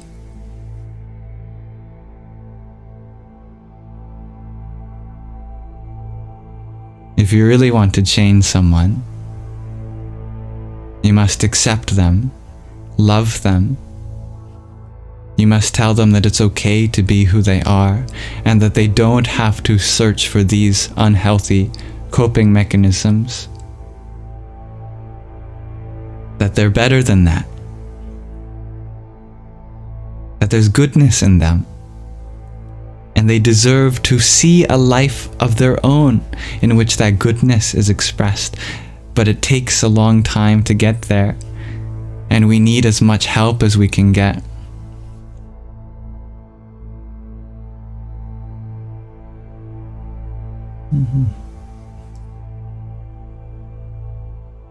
The mind doesn't work in negatives.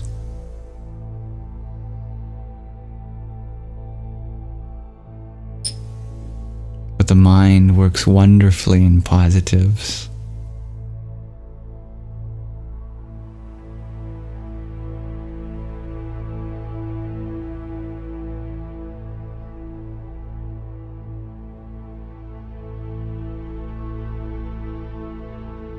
Thank you, dear Gulai. For your 1, 2, 3, 4, 5, 6, 7 roses and a pair of TikToks. Om Ram Brahmane Namah. And dear Arthur, thank you for your quintet of fast bursts. Om Am Namah Parashaktaye Namah.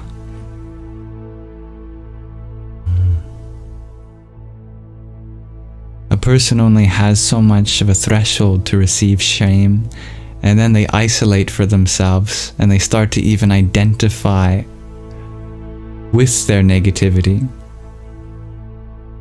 There comes a point where you shame someone into doing exactly what you don't want to do, because resentment increases.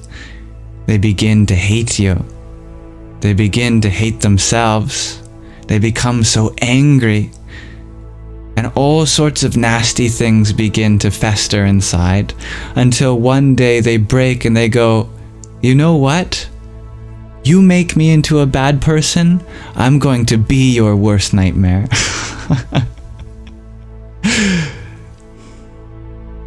Just look at Megamind from the movie Megamind. They villainized him as a child, and so what did he do? He grew up to be a villain.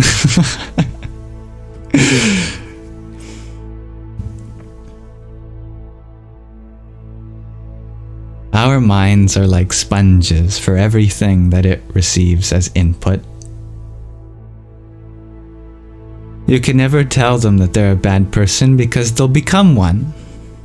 You can never tell someone that they're stupid because then they'll start to believe that they are. You can never tell someone that you are never going to amount to anything because, according to that attachment, they may never. So we can't use the negative as a way of motivating the positive. We have to see past the negative. If someone's not using their intelligence, then say that instead.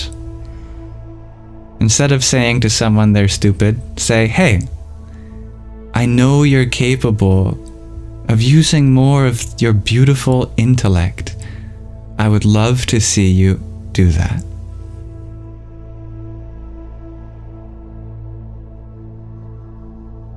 If someone is not being kind, then tell them that they could be. That you have the ability to express yourself perfectly through kindness. It's sufficient to do what you need. In there is a good heart, and I know you have the capacity of letting that come out. Whatever the apparent lack is also possibility. Because wherever there is room for something, wherever there is an emptiness of something, there is a space for that thing to be.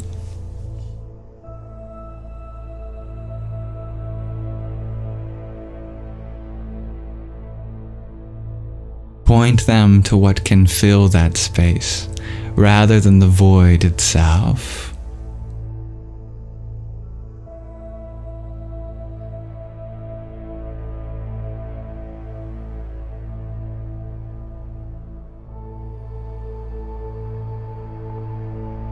Dear Hyperattack, you ask, if I had to choose one book that most changed my views in the world, what would that book be? The one I write for myself.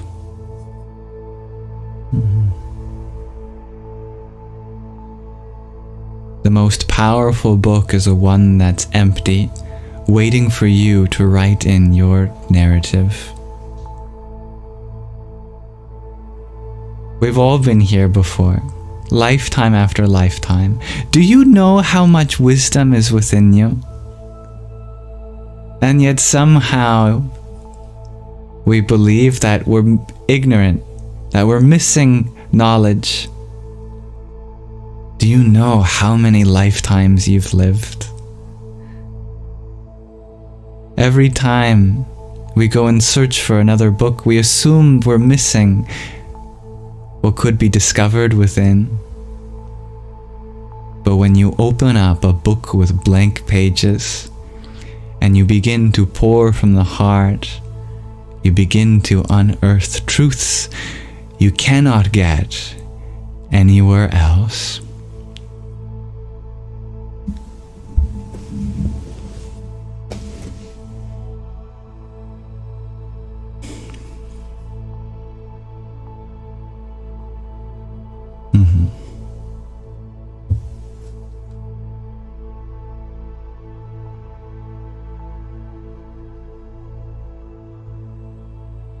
That's okay, dear Hexakin. If someone slaps you, it's your right to choose what you do with that. And it's my right to turn my other cheek when someone slaps me. Why? Because if I slap them back, am I healing my wounded face? Am I healing their wounded heart? Am I helping resolve the situation which caused this? Or am I only creating more wounds in the world?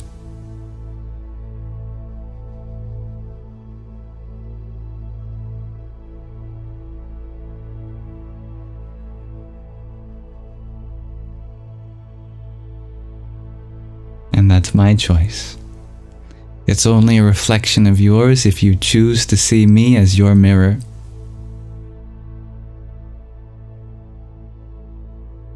But I know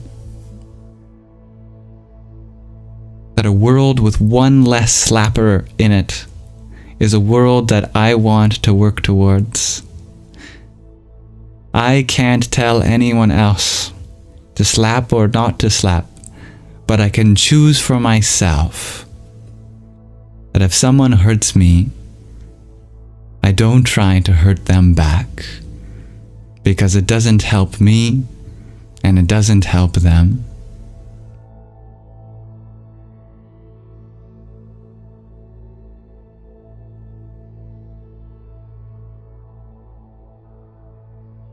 No. And you can't let them continue slapping you. That's not what it means. When Jesus said, turn the other cheek, he never meant, let yourself be abused. Jesus simply meant that you don't add to the violence, that you walk away, that you take yourself out of the situation, or them, but you don't create more pain in the world. And by allowing yourself to continue to be slapped, that would not be what Jesus meant.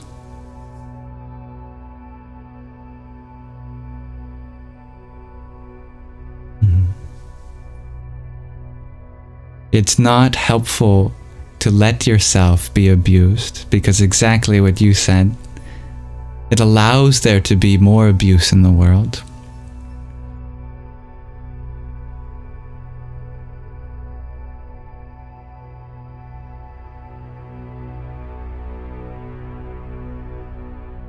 If you want there to be less abuse in the world, then we also have to take ourselves out of the position of being abused.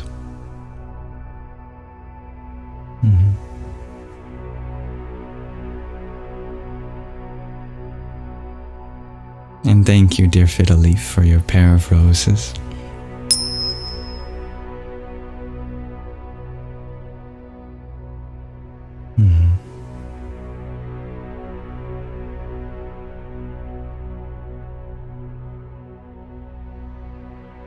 As long as you understand it, that's what's important. As long as you are understanding the truth in the right context yourself, don't worry about anyone else's misunderstandings.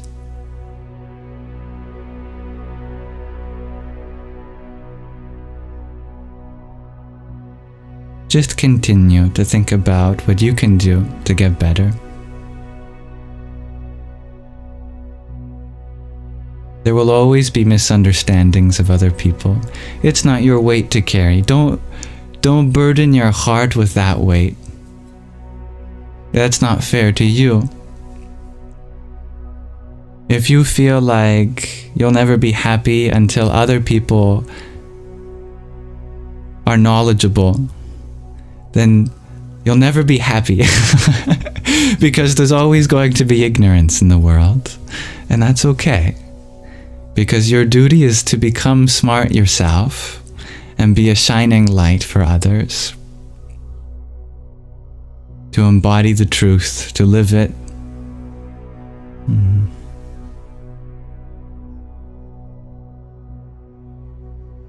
Yeah, we do not need to defend the truth. The truth defends itself. But it comes from a good intention, that we point out another's room for improvement. But the best way we can do that is let them do that themselves by showing them what they can improve in, by embodying that ourselves. Let's wait until they realize, my goodness, this person is doing something that I cannot. What can I do to be able to embody that?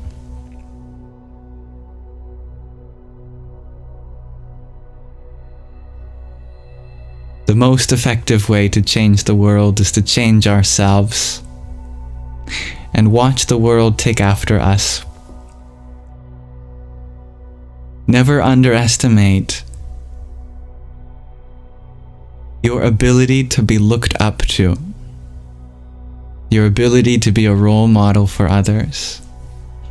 You are capable of changing other people's minds just by leading by example. You have that in your power. You have to believe in yourself.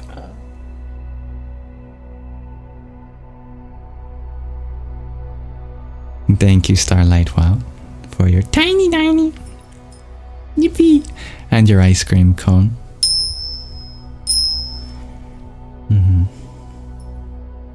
That's right, I am different.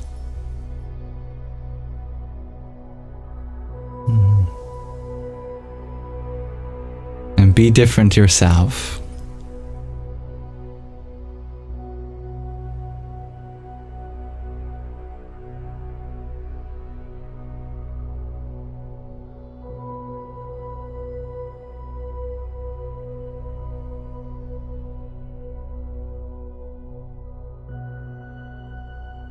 Don't let your mind worry for even a second about something that another person is not doing. Because it's out of your control. And it's not your fault.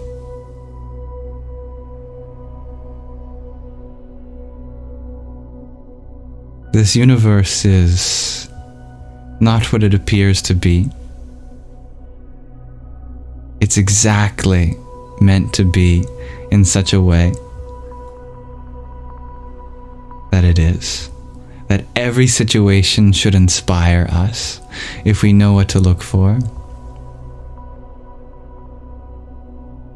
Thank you, dear Hexagon.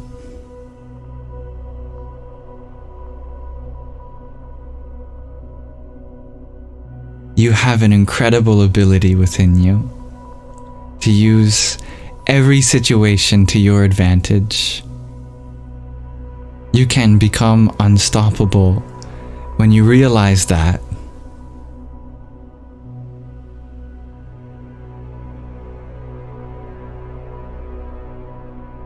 And everyone behaving poorly in the world around us should be our sign to take the charge and show them what's possible by being the best version of themselves too.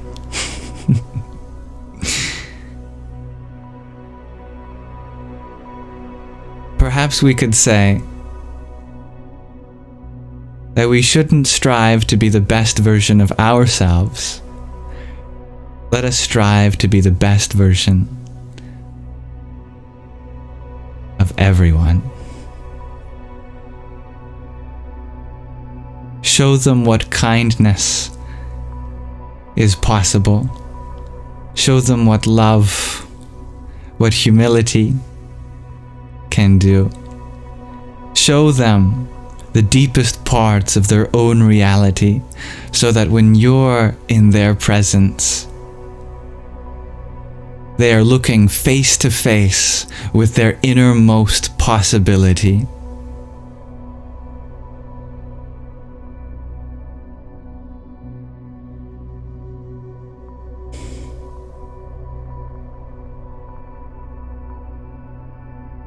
Embody the infinite potential. Be a walking billboard for what everyone else has to achieve.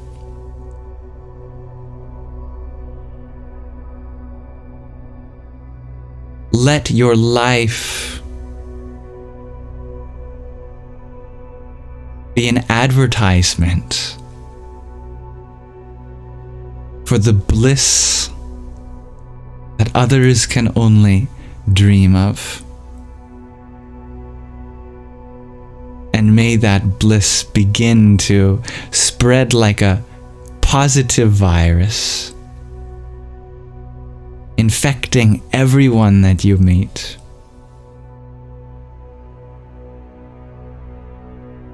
Say to yourself, fuck it. I am going to be so goddamn happy that when anyone stumbles upon me, they're going to question how they can be that happy too.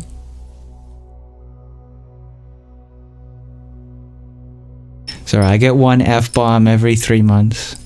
It's in my contract.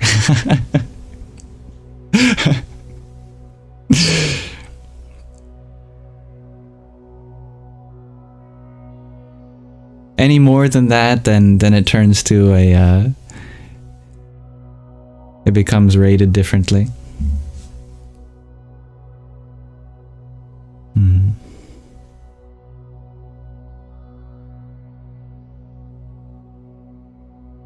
Be so freaking amazing that just by looking at you, people go, huh, how can I be like that? What can I do differently? Have so much love in your heart that even just by walking by somebody, they feel, wow, I'm missing out.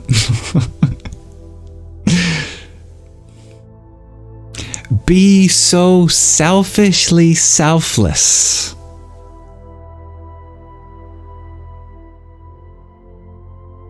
that you make people question their faults by being so wonderful yourself.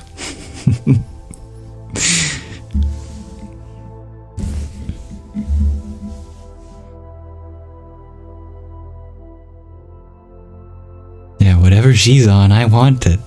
Exactly, dear G.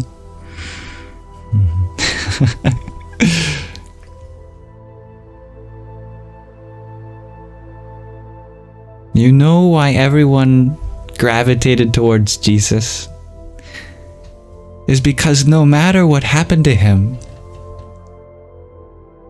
he didn't care.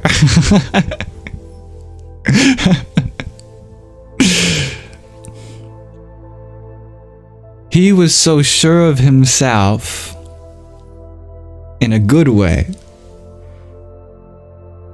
that the apostles took one look at that guy from Nazareth and went, wow, I'm doing something wrong.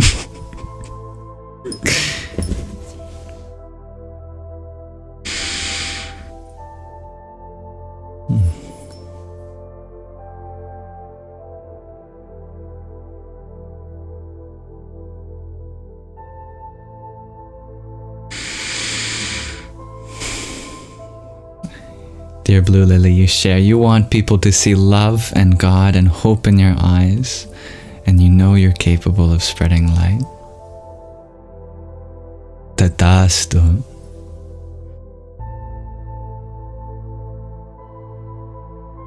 Your grandmother is from Nazareth, dear Myrna. I love that. I love how it's still a place that we can recognize. Well, I'm not sure how recognizable it is today, but it's wonderful that you can even say that.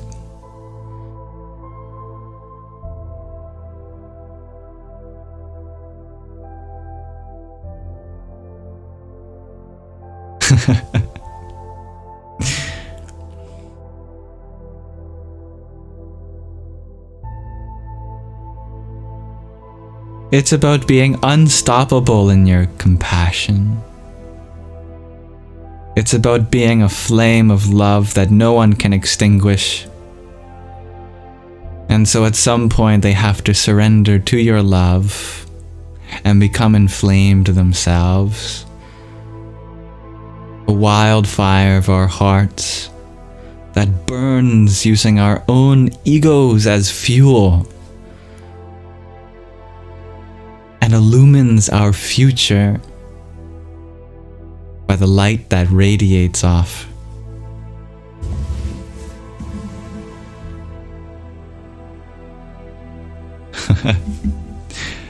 Now, dear Blue Lily, you ask for any tips on reading Eastern literature and understanding how to say Sanskrit words.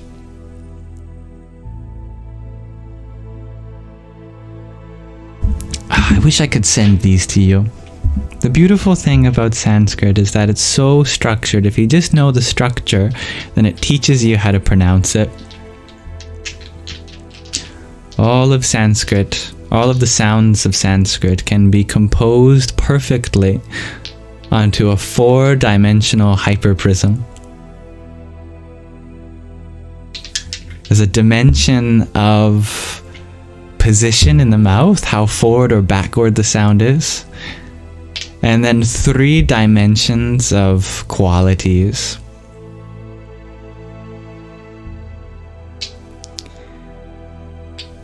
As such, there are 5 places along the dimension of position: back of the mouth, soft palate, hard palate, teeth, and lips. All sounds in Sanskrit are either made at the back of the mouth, on the soft palate, on the hard palate, on the teeth, or the lips. And then what kind of sound can you make at each of those places? You have 3 different qualities of sound you can make at any of those places. It's a combination of whether you use your voice, use your breath, or occlude the airflow.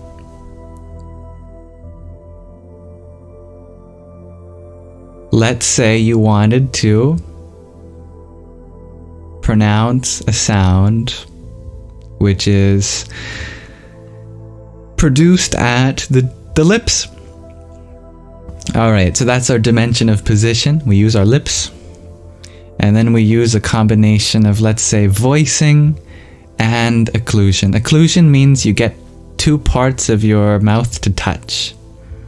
So if you're using your lips to form a sound, then that means your upper lip and your bottom lip are what produce a sound.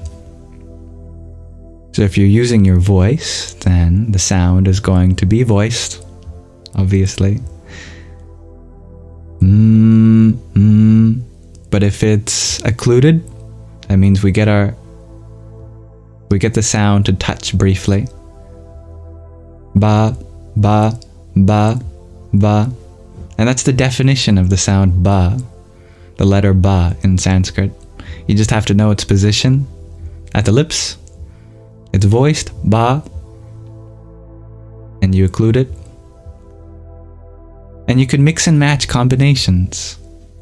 You can turn off the voicing, so instead of ba, you get pa, pa, pa, pa. Or you can turn on the voicing and turn off the occlusion. Then you just get ooh, ooh, ooh, ooh. And that's the vowel. There's a science behind every sound, and every combination exists. And that's what these dice represent. It's all combinations of position. Each dice represents a set of sounds that you can make. For example, we were exploring the labial sounds produced on the lips. And then each dimension represents a quality of sound. We were exploring voicing. So for example, all of these sounds are voiced. Bh, b, u, and v. And on the opposite side of this die would be all of the unvoiced sounds, like p, and f. Or if you look at the top, this dimension is occlusion. All of these sounds are occluded. P, b, bh. All of the sounds on the other side are not occluded.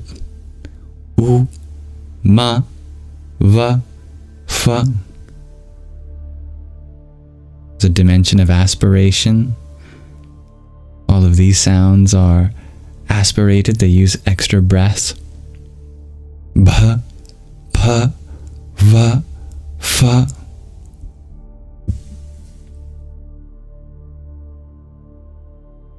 And all of the other dice have the same structure.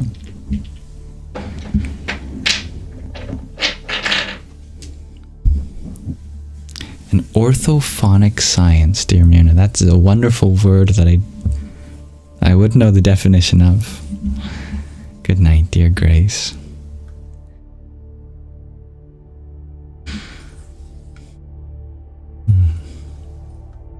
But we can always change our habits of pronunciation, especially with Sanskrit. Sanskrit is so unique because it doesn't teach you to mimic the sound. It teaches you exactly how to make the sounds just by understanding where in the mouth they're produced and what qualities to create there.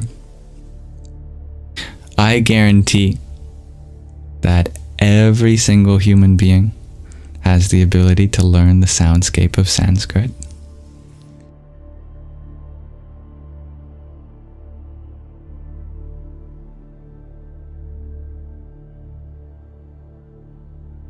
Dear hybrid Jen, you ran away before during speech therapy. It hurt your feelings you couldn't pronounce. Oh. Sounds like their approach didn't fit for you. But unless you have a medical reason, like you were born without a tongue, or you don't have teeth, etc., you will be able to make all the sounds. It is not genetic. It's mimetic, actually. There's what continues through our genetics, and then there's what continues through our culture. Our genes and our memes. Genetics and memetics. Sounds that a human can make are not genetic.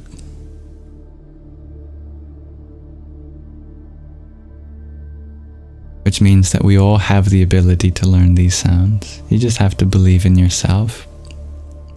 You also have to understand how the sounds are produced. It's something that I feel like we often don't get taught. I noticed that in a lot of language classes, it's just repeat after me. And so you're just making random sounds until you figure it out. But in Sanskrit, there is a formula. There's like an equation for every sound. All you have to do is solve for x. Okay, you put your tongue exactly here. You voice exactly then. You aspirate exactly this much. You bring it into contact this much. And as long as you can follow those instructions, just like cooking, as long as you know how to follow a recipe, anyone can cook. If you know the recipe to cook up the Sanskrit sounds, then anyone can pronounce them.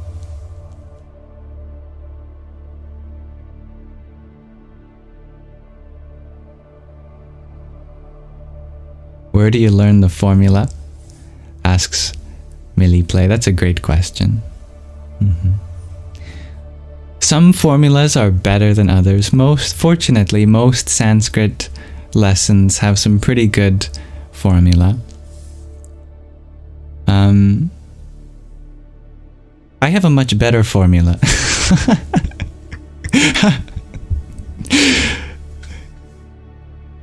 It is something that I have been blessed in, which is to find the mathematical structure of various things. I prayed to Saraswati, the goddess of Sanskrit, and I asked her to teach me the formula of these sounds, and she did.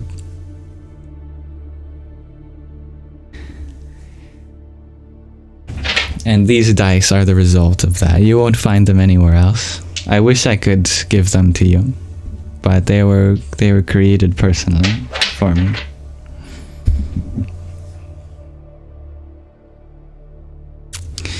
What you can do is you can go and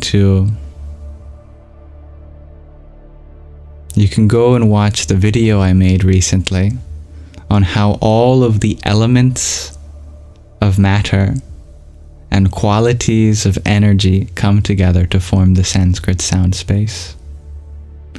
The video is about the bhutas and gunas.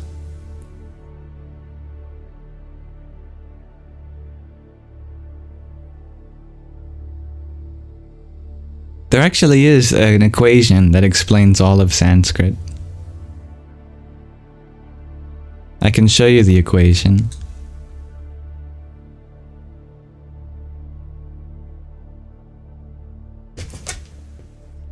It's not an equation of numbers because, well, we're not doing arithmetic here, but something a little different.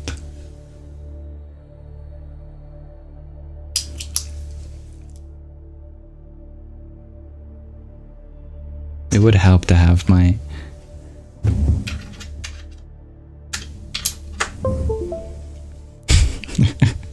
it would help to have my drawing board plugged in.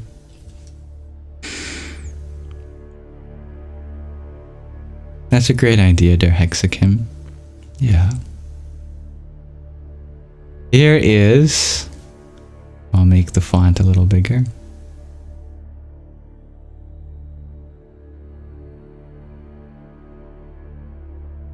How do you spell theoretic? I feel like there's an H somewhere in there. Set-Theoretic equation.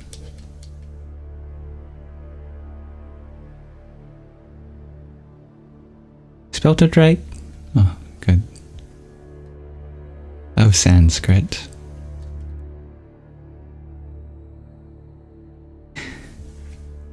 So, let's let this fancy S represent the soundscape of Sanskrit. Here is what Sanskrit is. Sanskrit is isomorphic to the Cartesian product between the fifth ordinal in the von Neumann hierarchy of sets with the set of all functions that map between the second ordinal and the third. It almost looks like math. But actually, these are not numbers.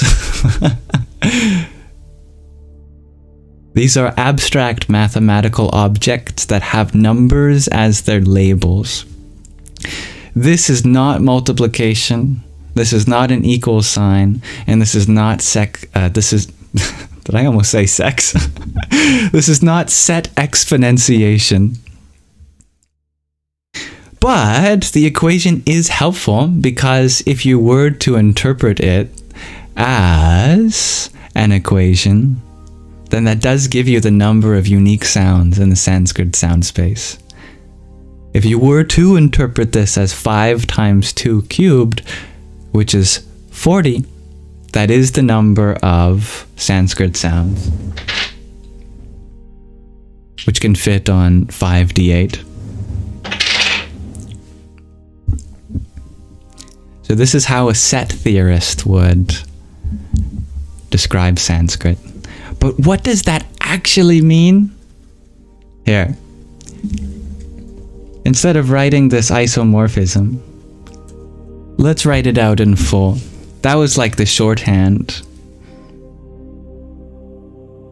Here's the full equation. This is actually using an equal sign now. So, the actual set-theoretic equation of Sanskrit is that it's the Cartesian product between the set of all places of articulation, which include the guttural region, the soft palatal region, the retroplex hard palatal region, the dental region, and the labial region, with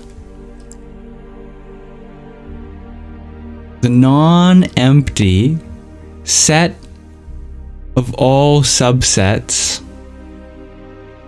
of, I'm running out of room,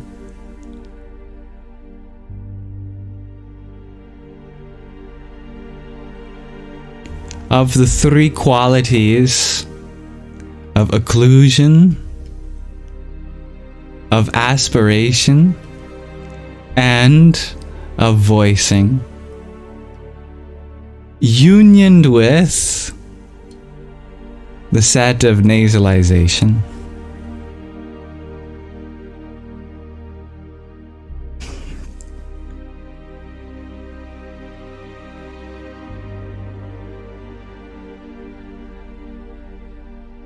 It's amazing that an ancient language can be described so succinctly by a single set-theoretic equation. What this basically means is that every sound is a combination of just a place of articulation that comes in 5 and a combination of qualities that comes in 3.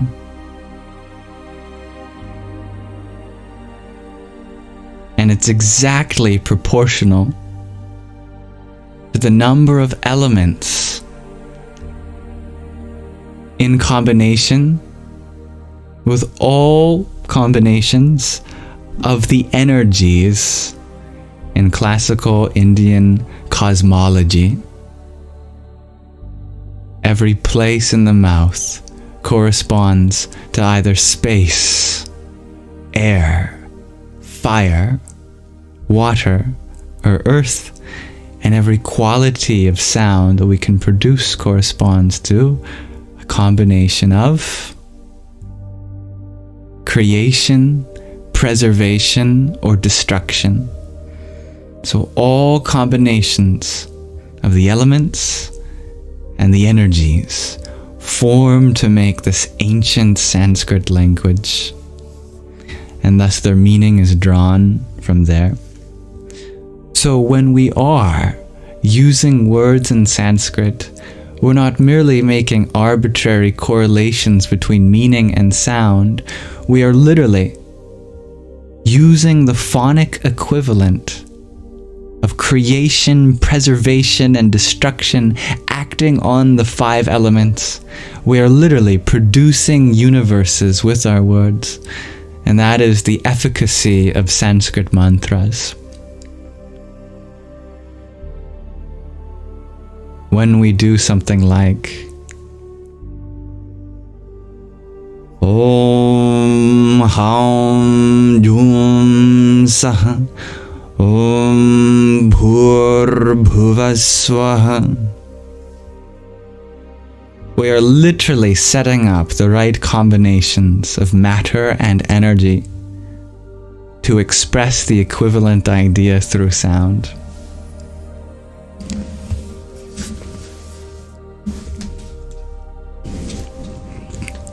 That's right, those are the Bija mantras, the beginning of the Gayatri.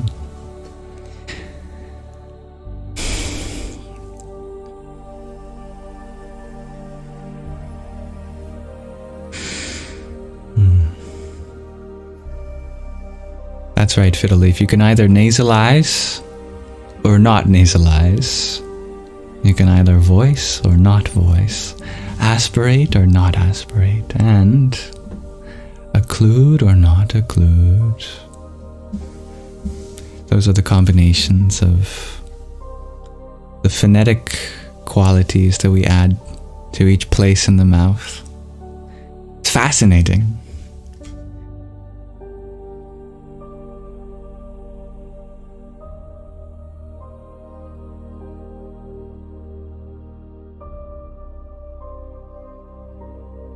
Seekers of new perspective, you're wondering, is that 40 sounds or 40 letters? It is 40 sounds.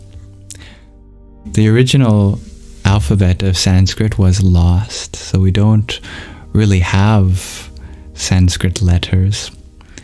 But we do use various other alphabets to represent the soundscape. They often have more or less letters than there are sounds. The most common is Devanagari, which has something like 70 letters, maybe even closer to 80, depending on how you count them. More than what Sanskrit has. And then English has, of course, only 26 letters, but there's 40 sounds in this natural human sound space. So English only has a little more than half the letters, which is why we have to reuse our letters to produce palatal sibilants like sha, sha, sha, sha, sh, or palatal plosives like cha, cha, cha, ch.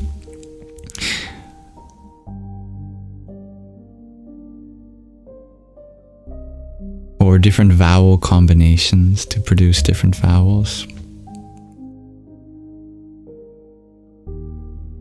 Oh, you guys did it again. You made me go longer because of your passionate inquiries. I just can't hold myself back from giving attention to them. I said I was going to end the live a while ago. All in good fun.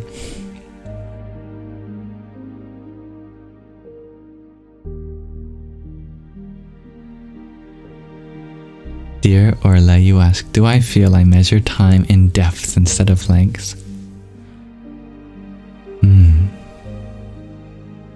That's a beautiful question.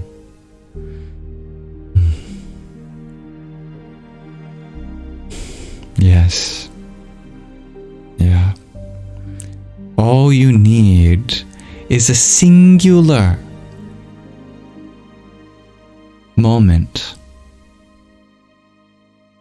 that is deeper than anything you've experienced before, that have your life changed forever.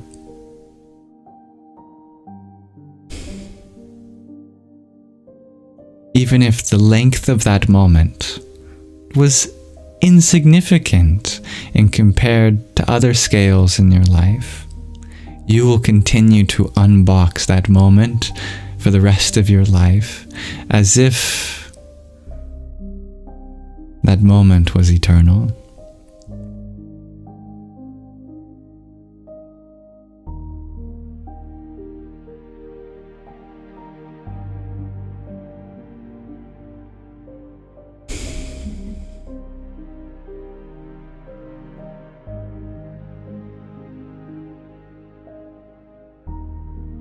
think going long on these lives feels that way sometimes. Oh, it's like a blink of the eye for me. We have been live for 4 hours and 16 minutes exactly. It does not feel like that long for me. It feels like 4 minutes. You know how people measure how long an experience is based on how many songs they could have listened to? You know, it's like, oh, the bus ride is only 10 songs long. That's not bad when you put it that way. I feel like we only listened to one song together here.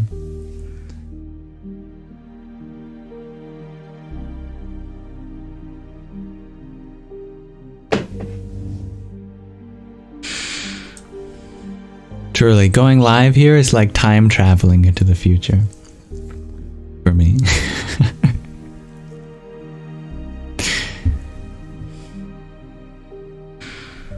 Which is why, even on that live where I went for 10 hours, I never went to the bathroom, I never ate. I think I only took a sip of water twice, but that's because you guys told me to. I think that's really endearing though. You get so mad when I don't drink water. Anyway. Find something you love to do and you'll never have to work a day in your life. I have to sip. At least a little. Okay, dear Blue Lily. Time for a deja vu.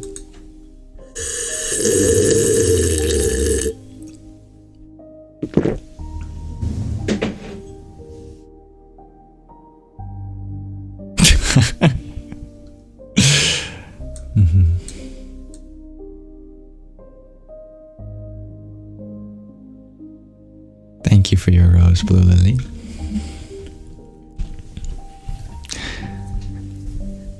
Om Aim Saraswatyai Namah. Much love to you, dear Myrna. Dear Grace, you share. Your mom always told you to drink more water. Sounds like a wonderful mother. If your mother isn't reminding you to drink water and wash behind your ears and feed yourself, get some fresh air, is she really your mother?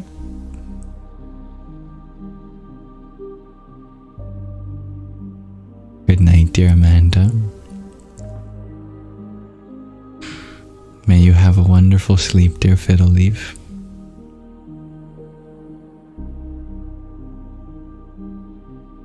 Now, let's actually end the live with a meditation.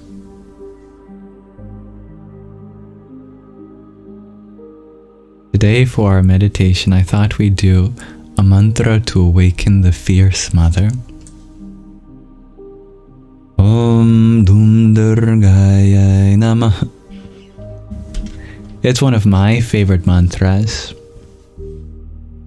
Not just because I believe that there's a certain fiercity of the mother that can be repressed at times, that is certainly deserved of veneration as part of the divine feminine. But I feel like this mantra has a great rhythm to it.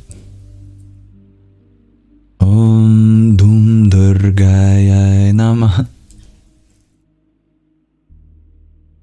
I'll tell you about it. In fact, I really want to make this mantra special for you. So I've assembled everything that you could possibly know to make this a mantra that really stays with you for a while.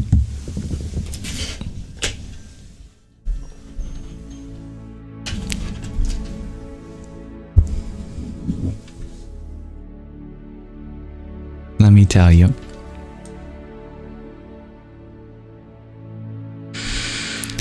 First, about the presiding deity of this mantra, the form of the divine that's at its center, Durga.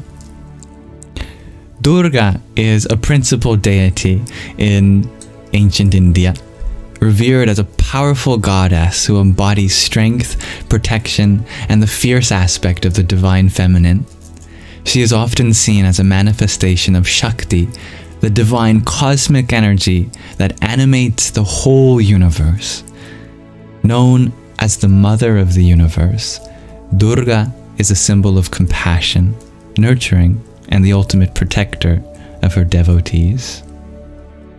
Durga is most famously depicted as a warrior goddess, riding on a lion or a tiger, armed with weapons gifted by the gods and slaying the buffalo demon known as Mahishasura, symbolizing the triumph of good over evil.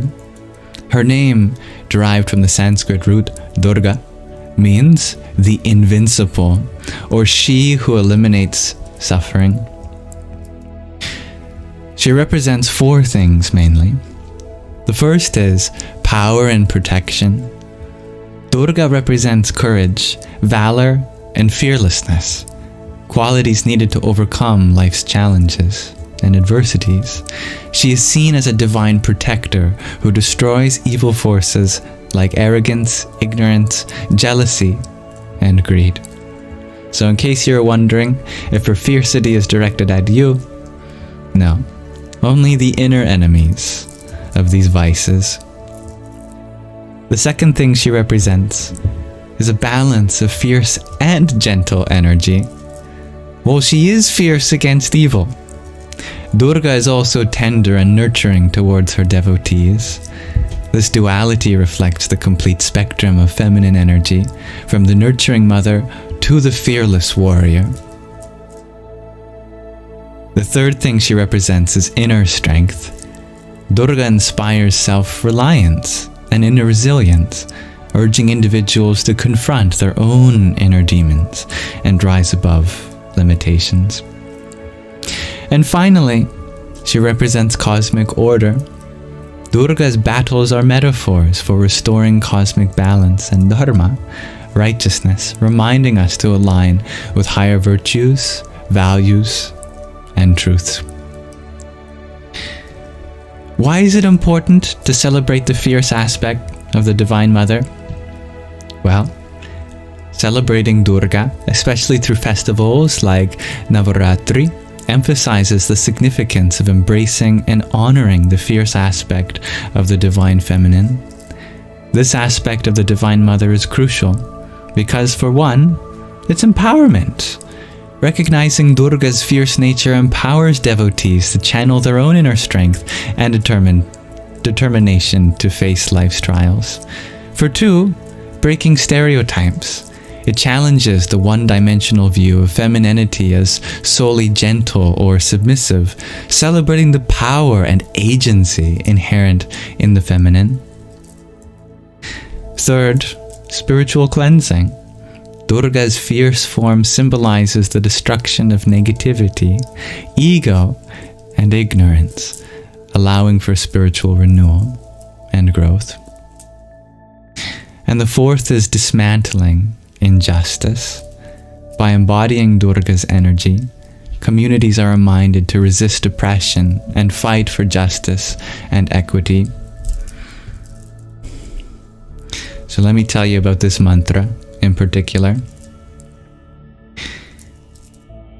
It begins with the primordial sound, Om, representing the ultimate reality, known as Brahman. Then there's the Bija, her seed mantra, very much associated with her, as you can tell by the first syllable, symbolizing protection, energy, and strength. Dom. Then of course we have the word Durgayai, which means to Durga, the goddess who eliminates obstacles and suffering.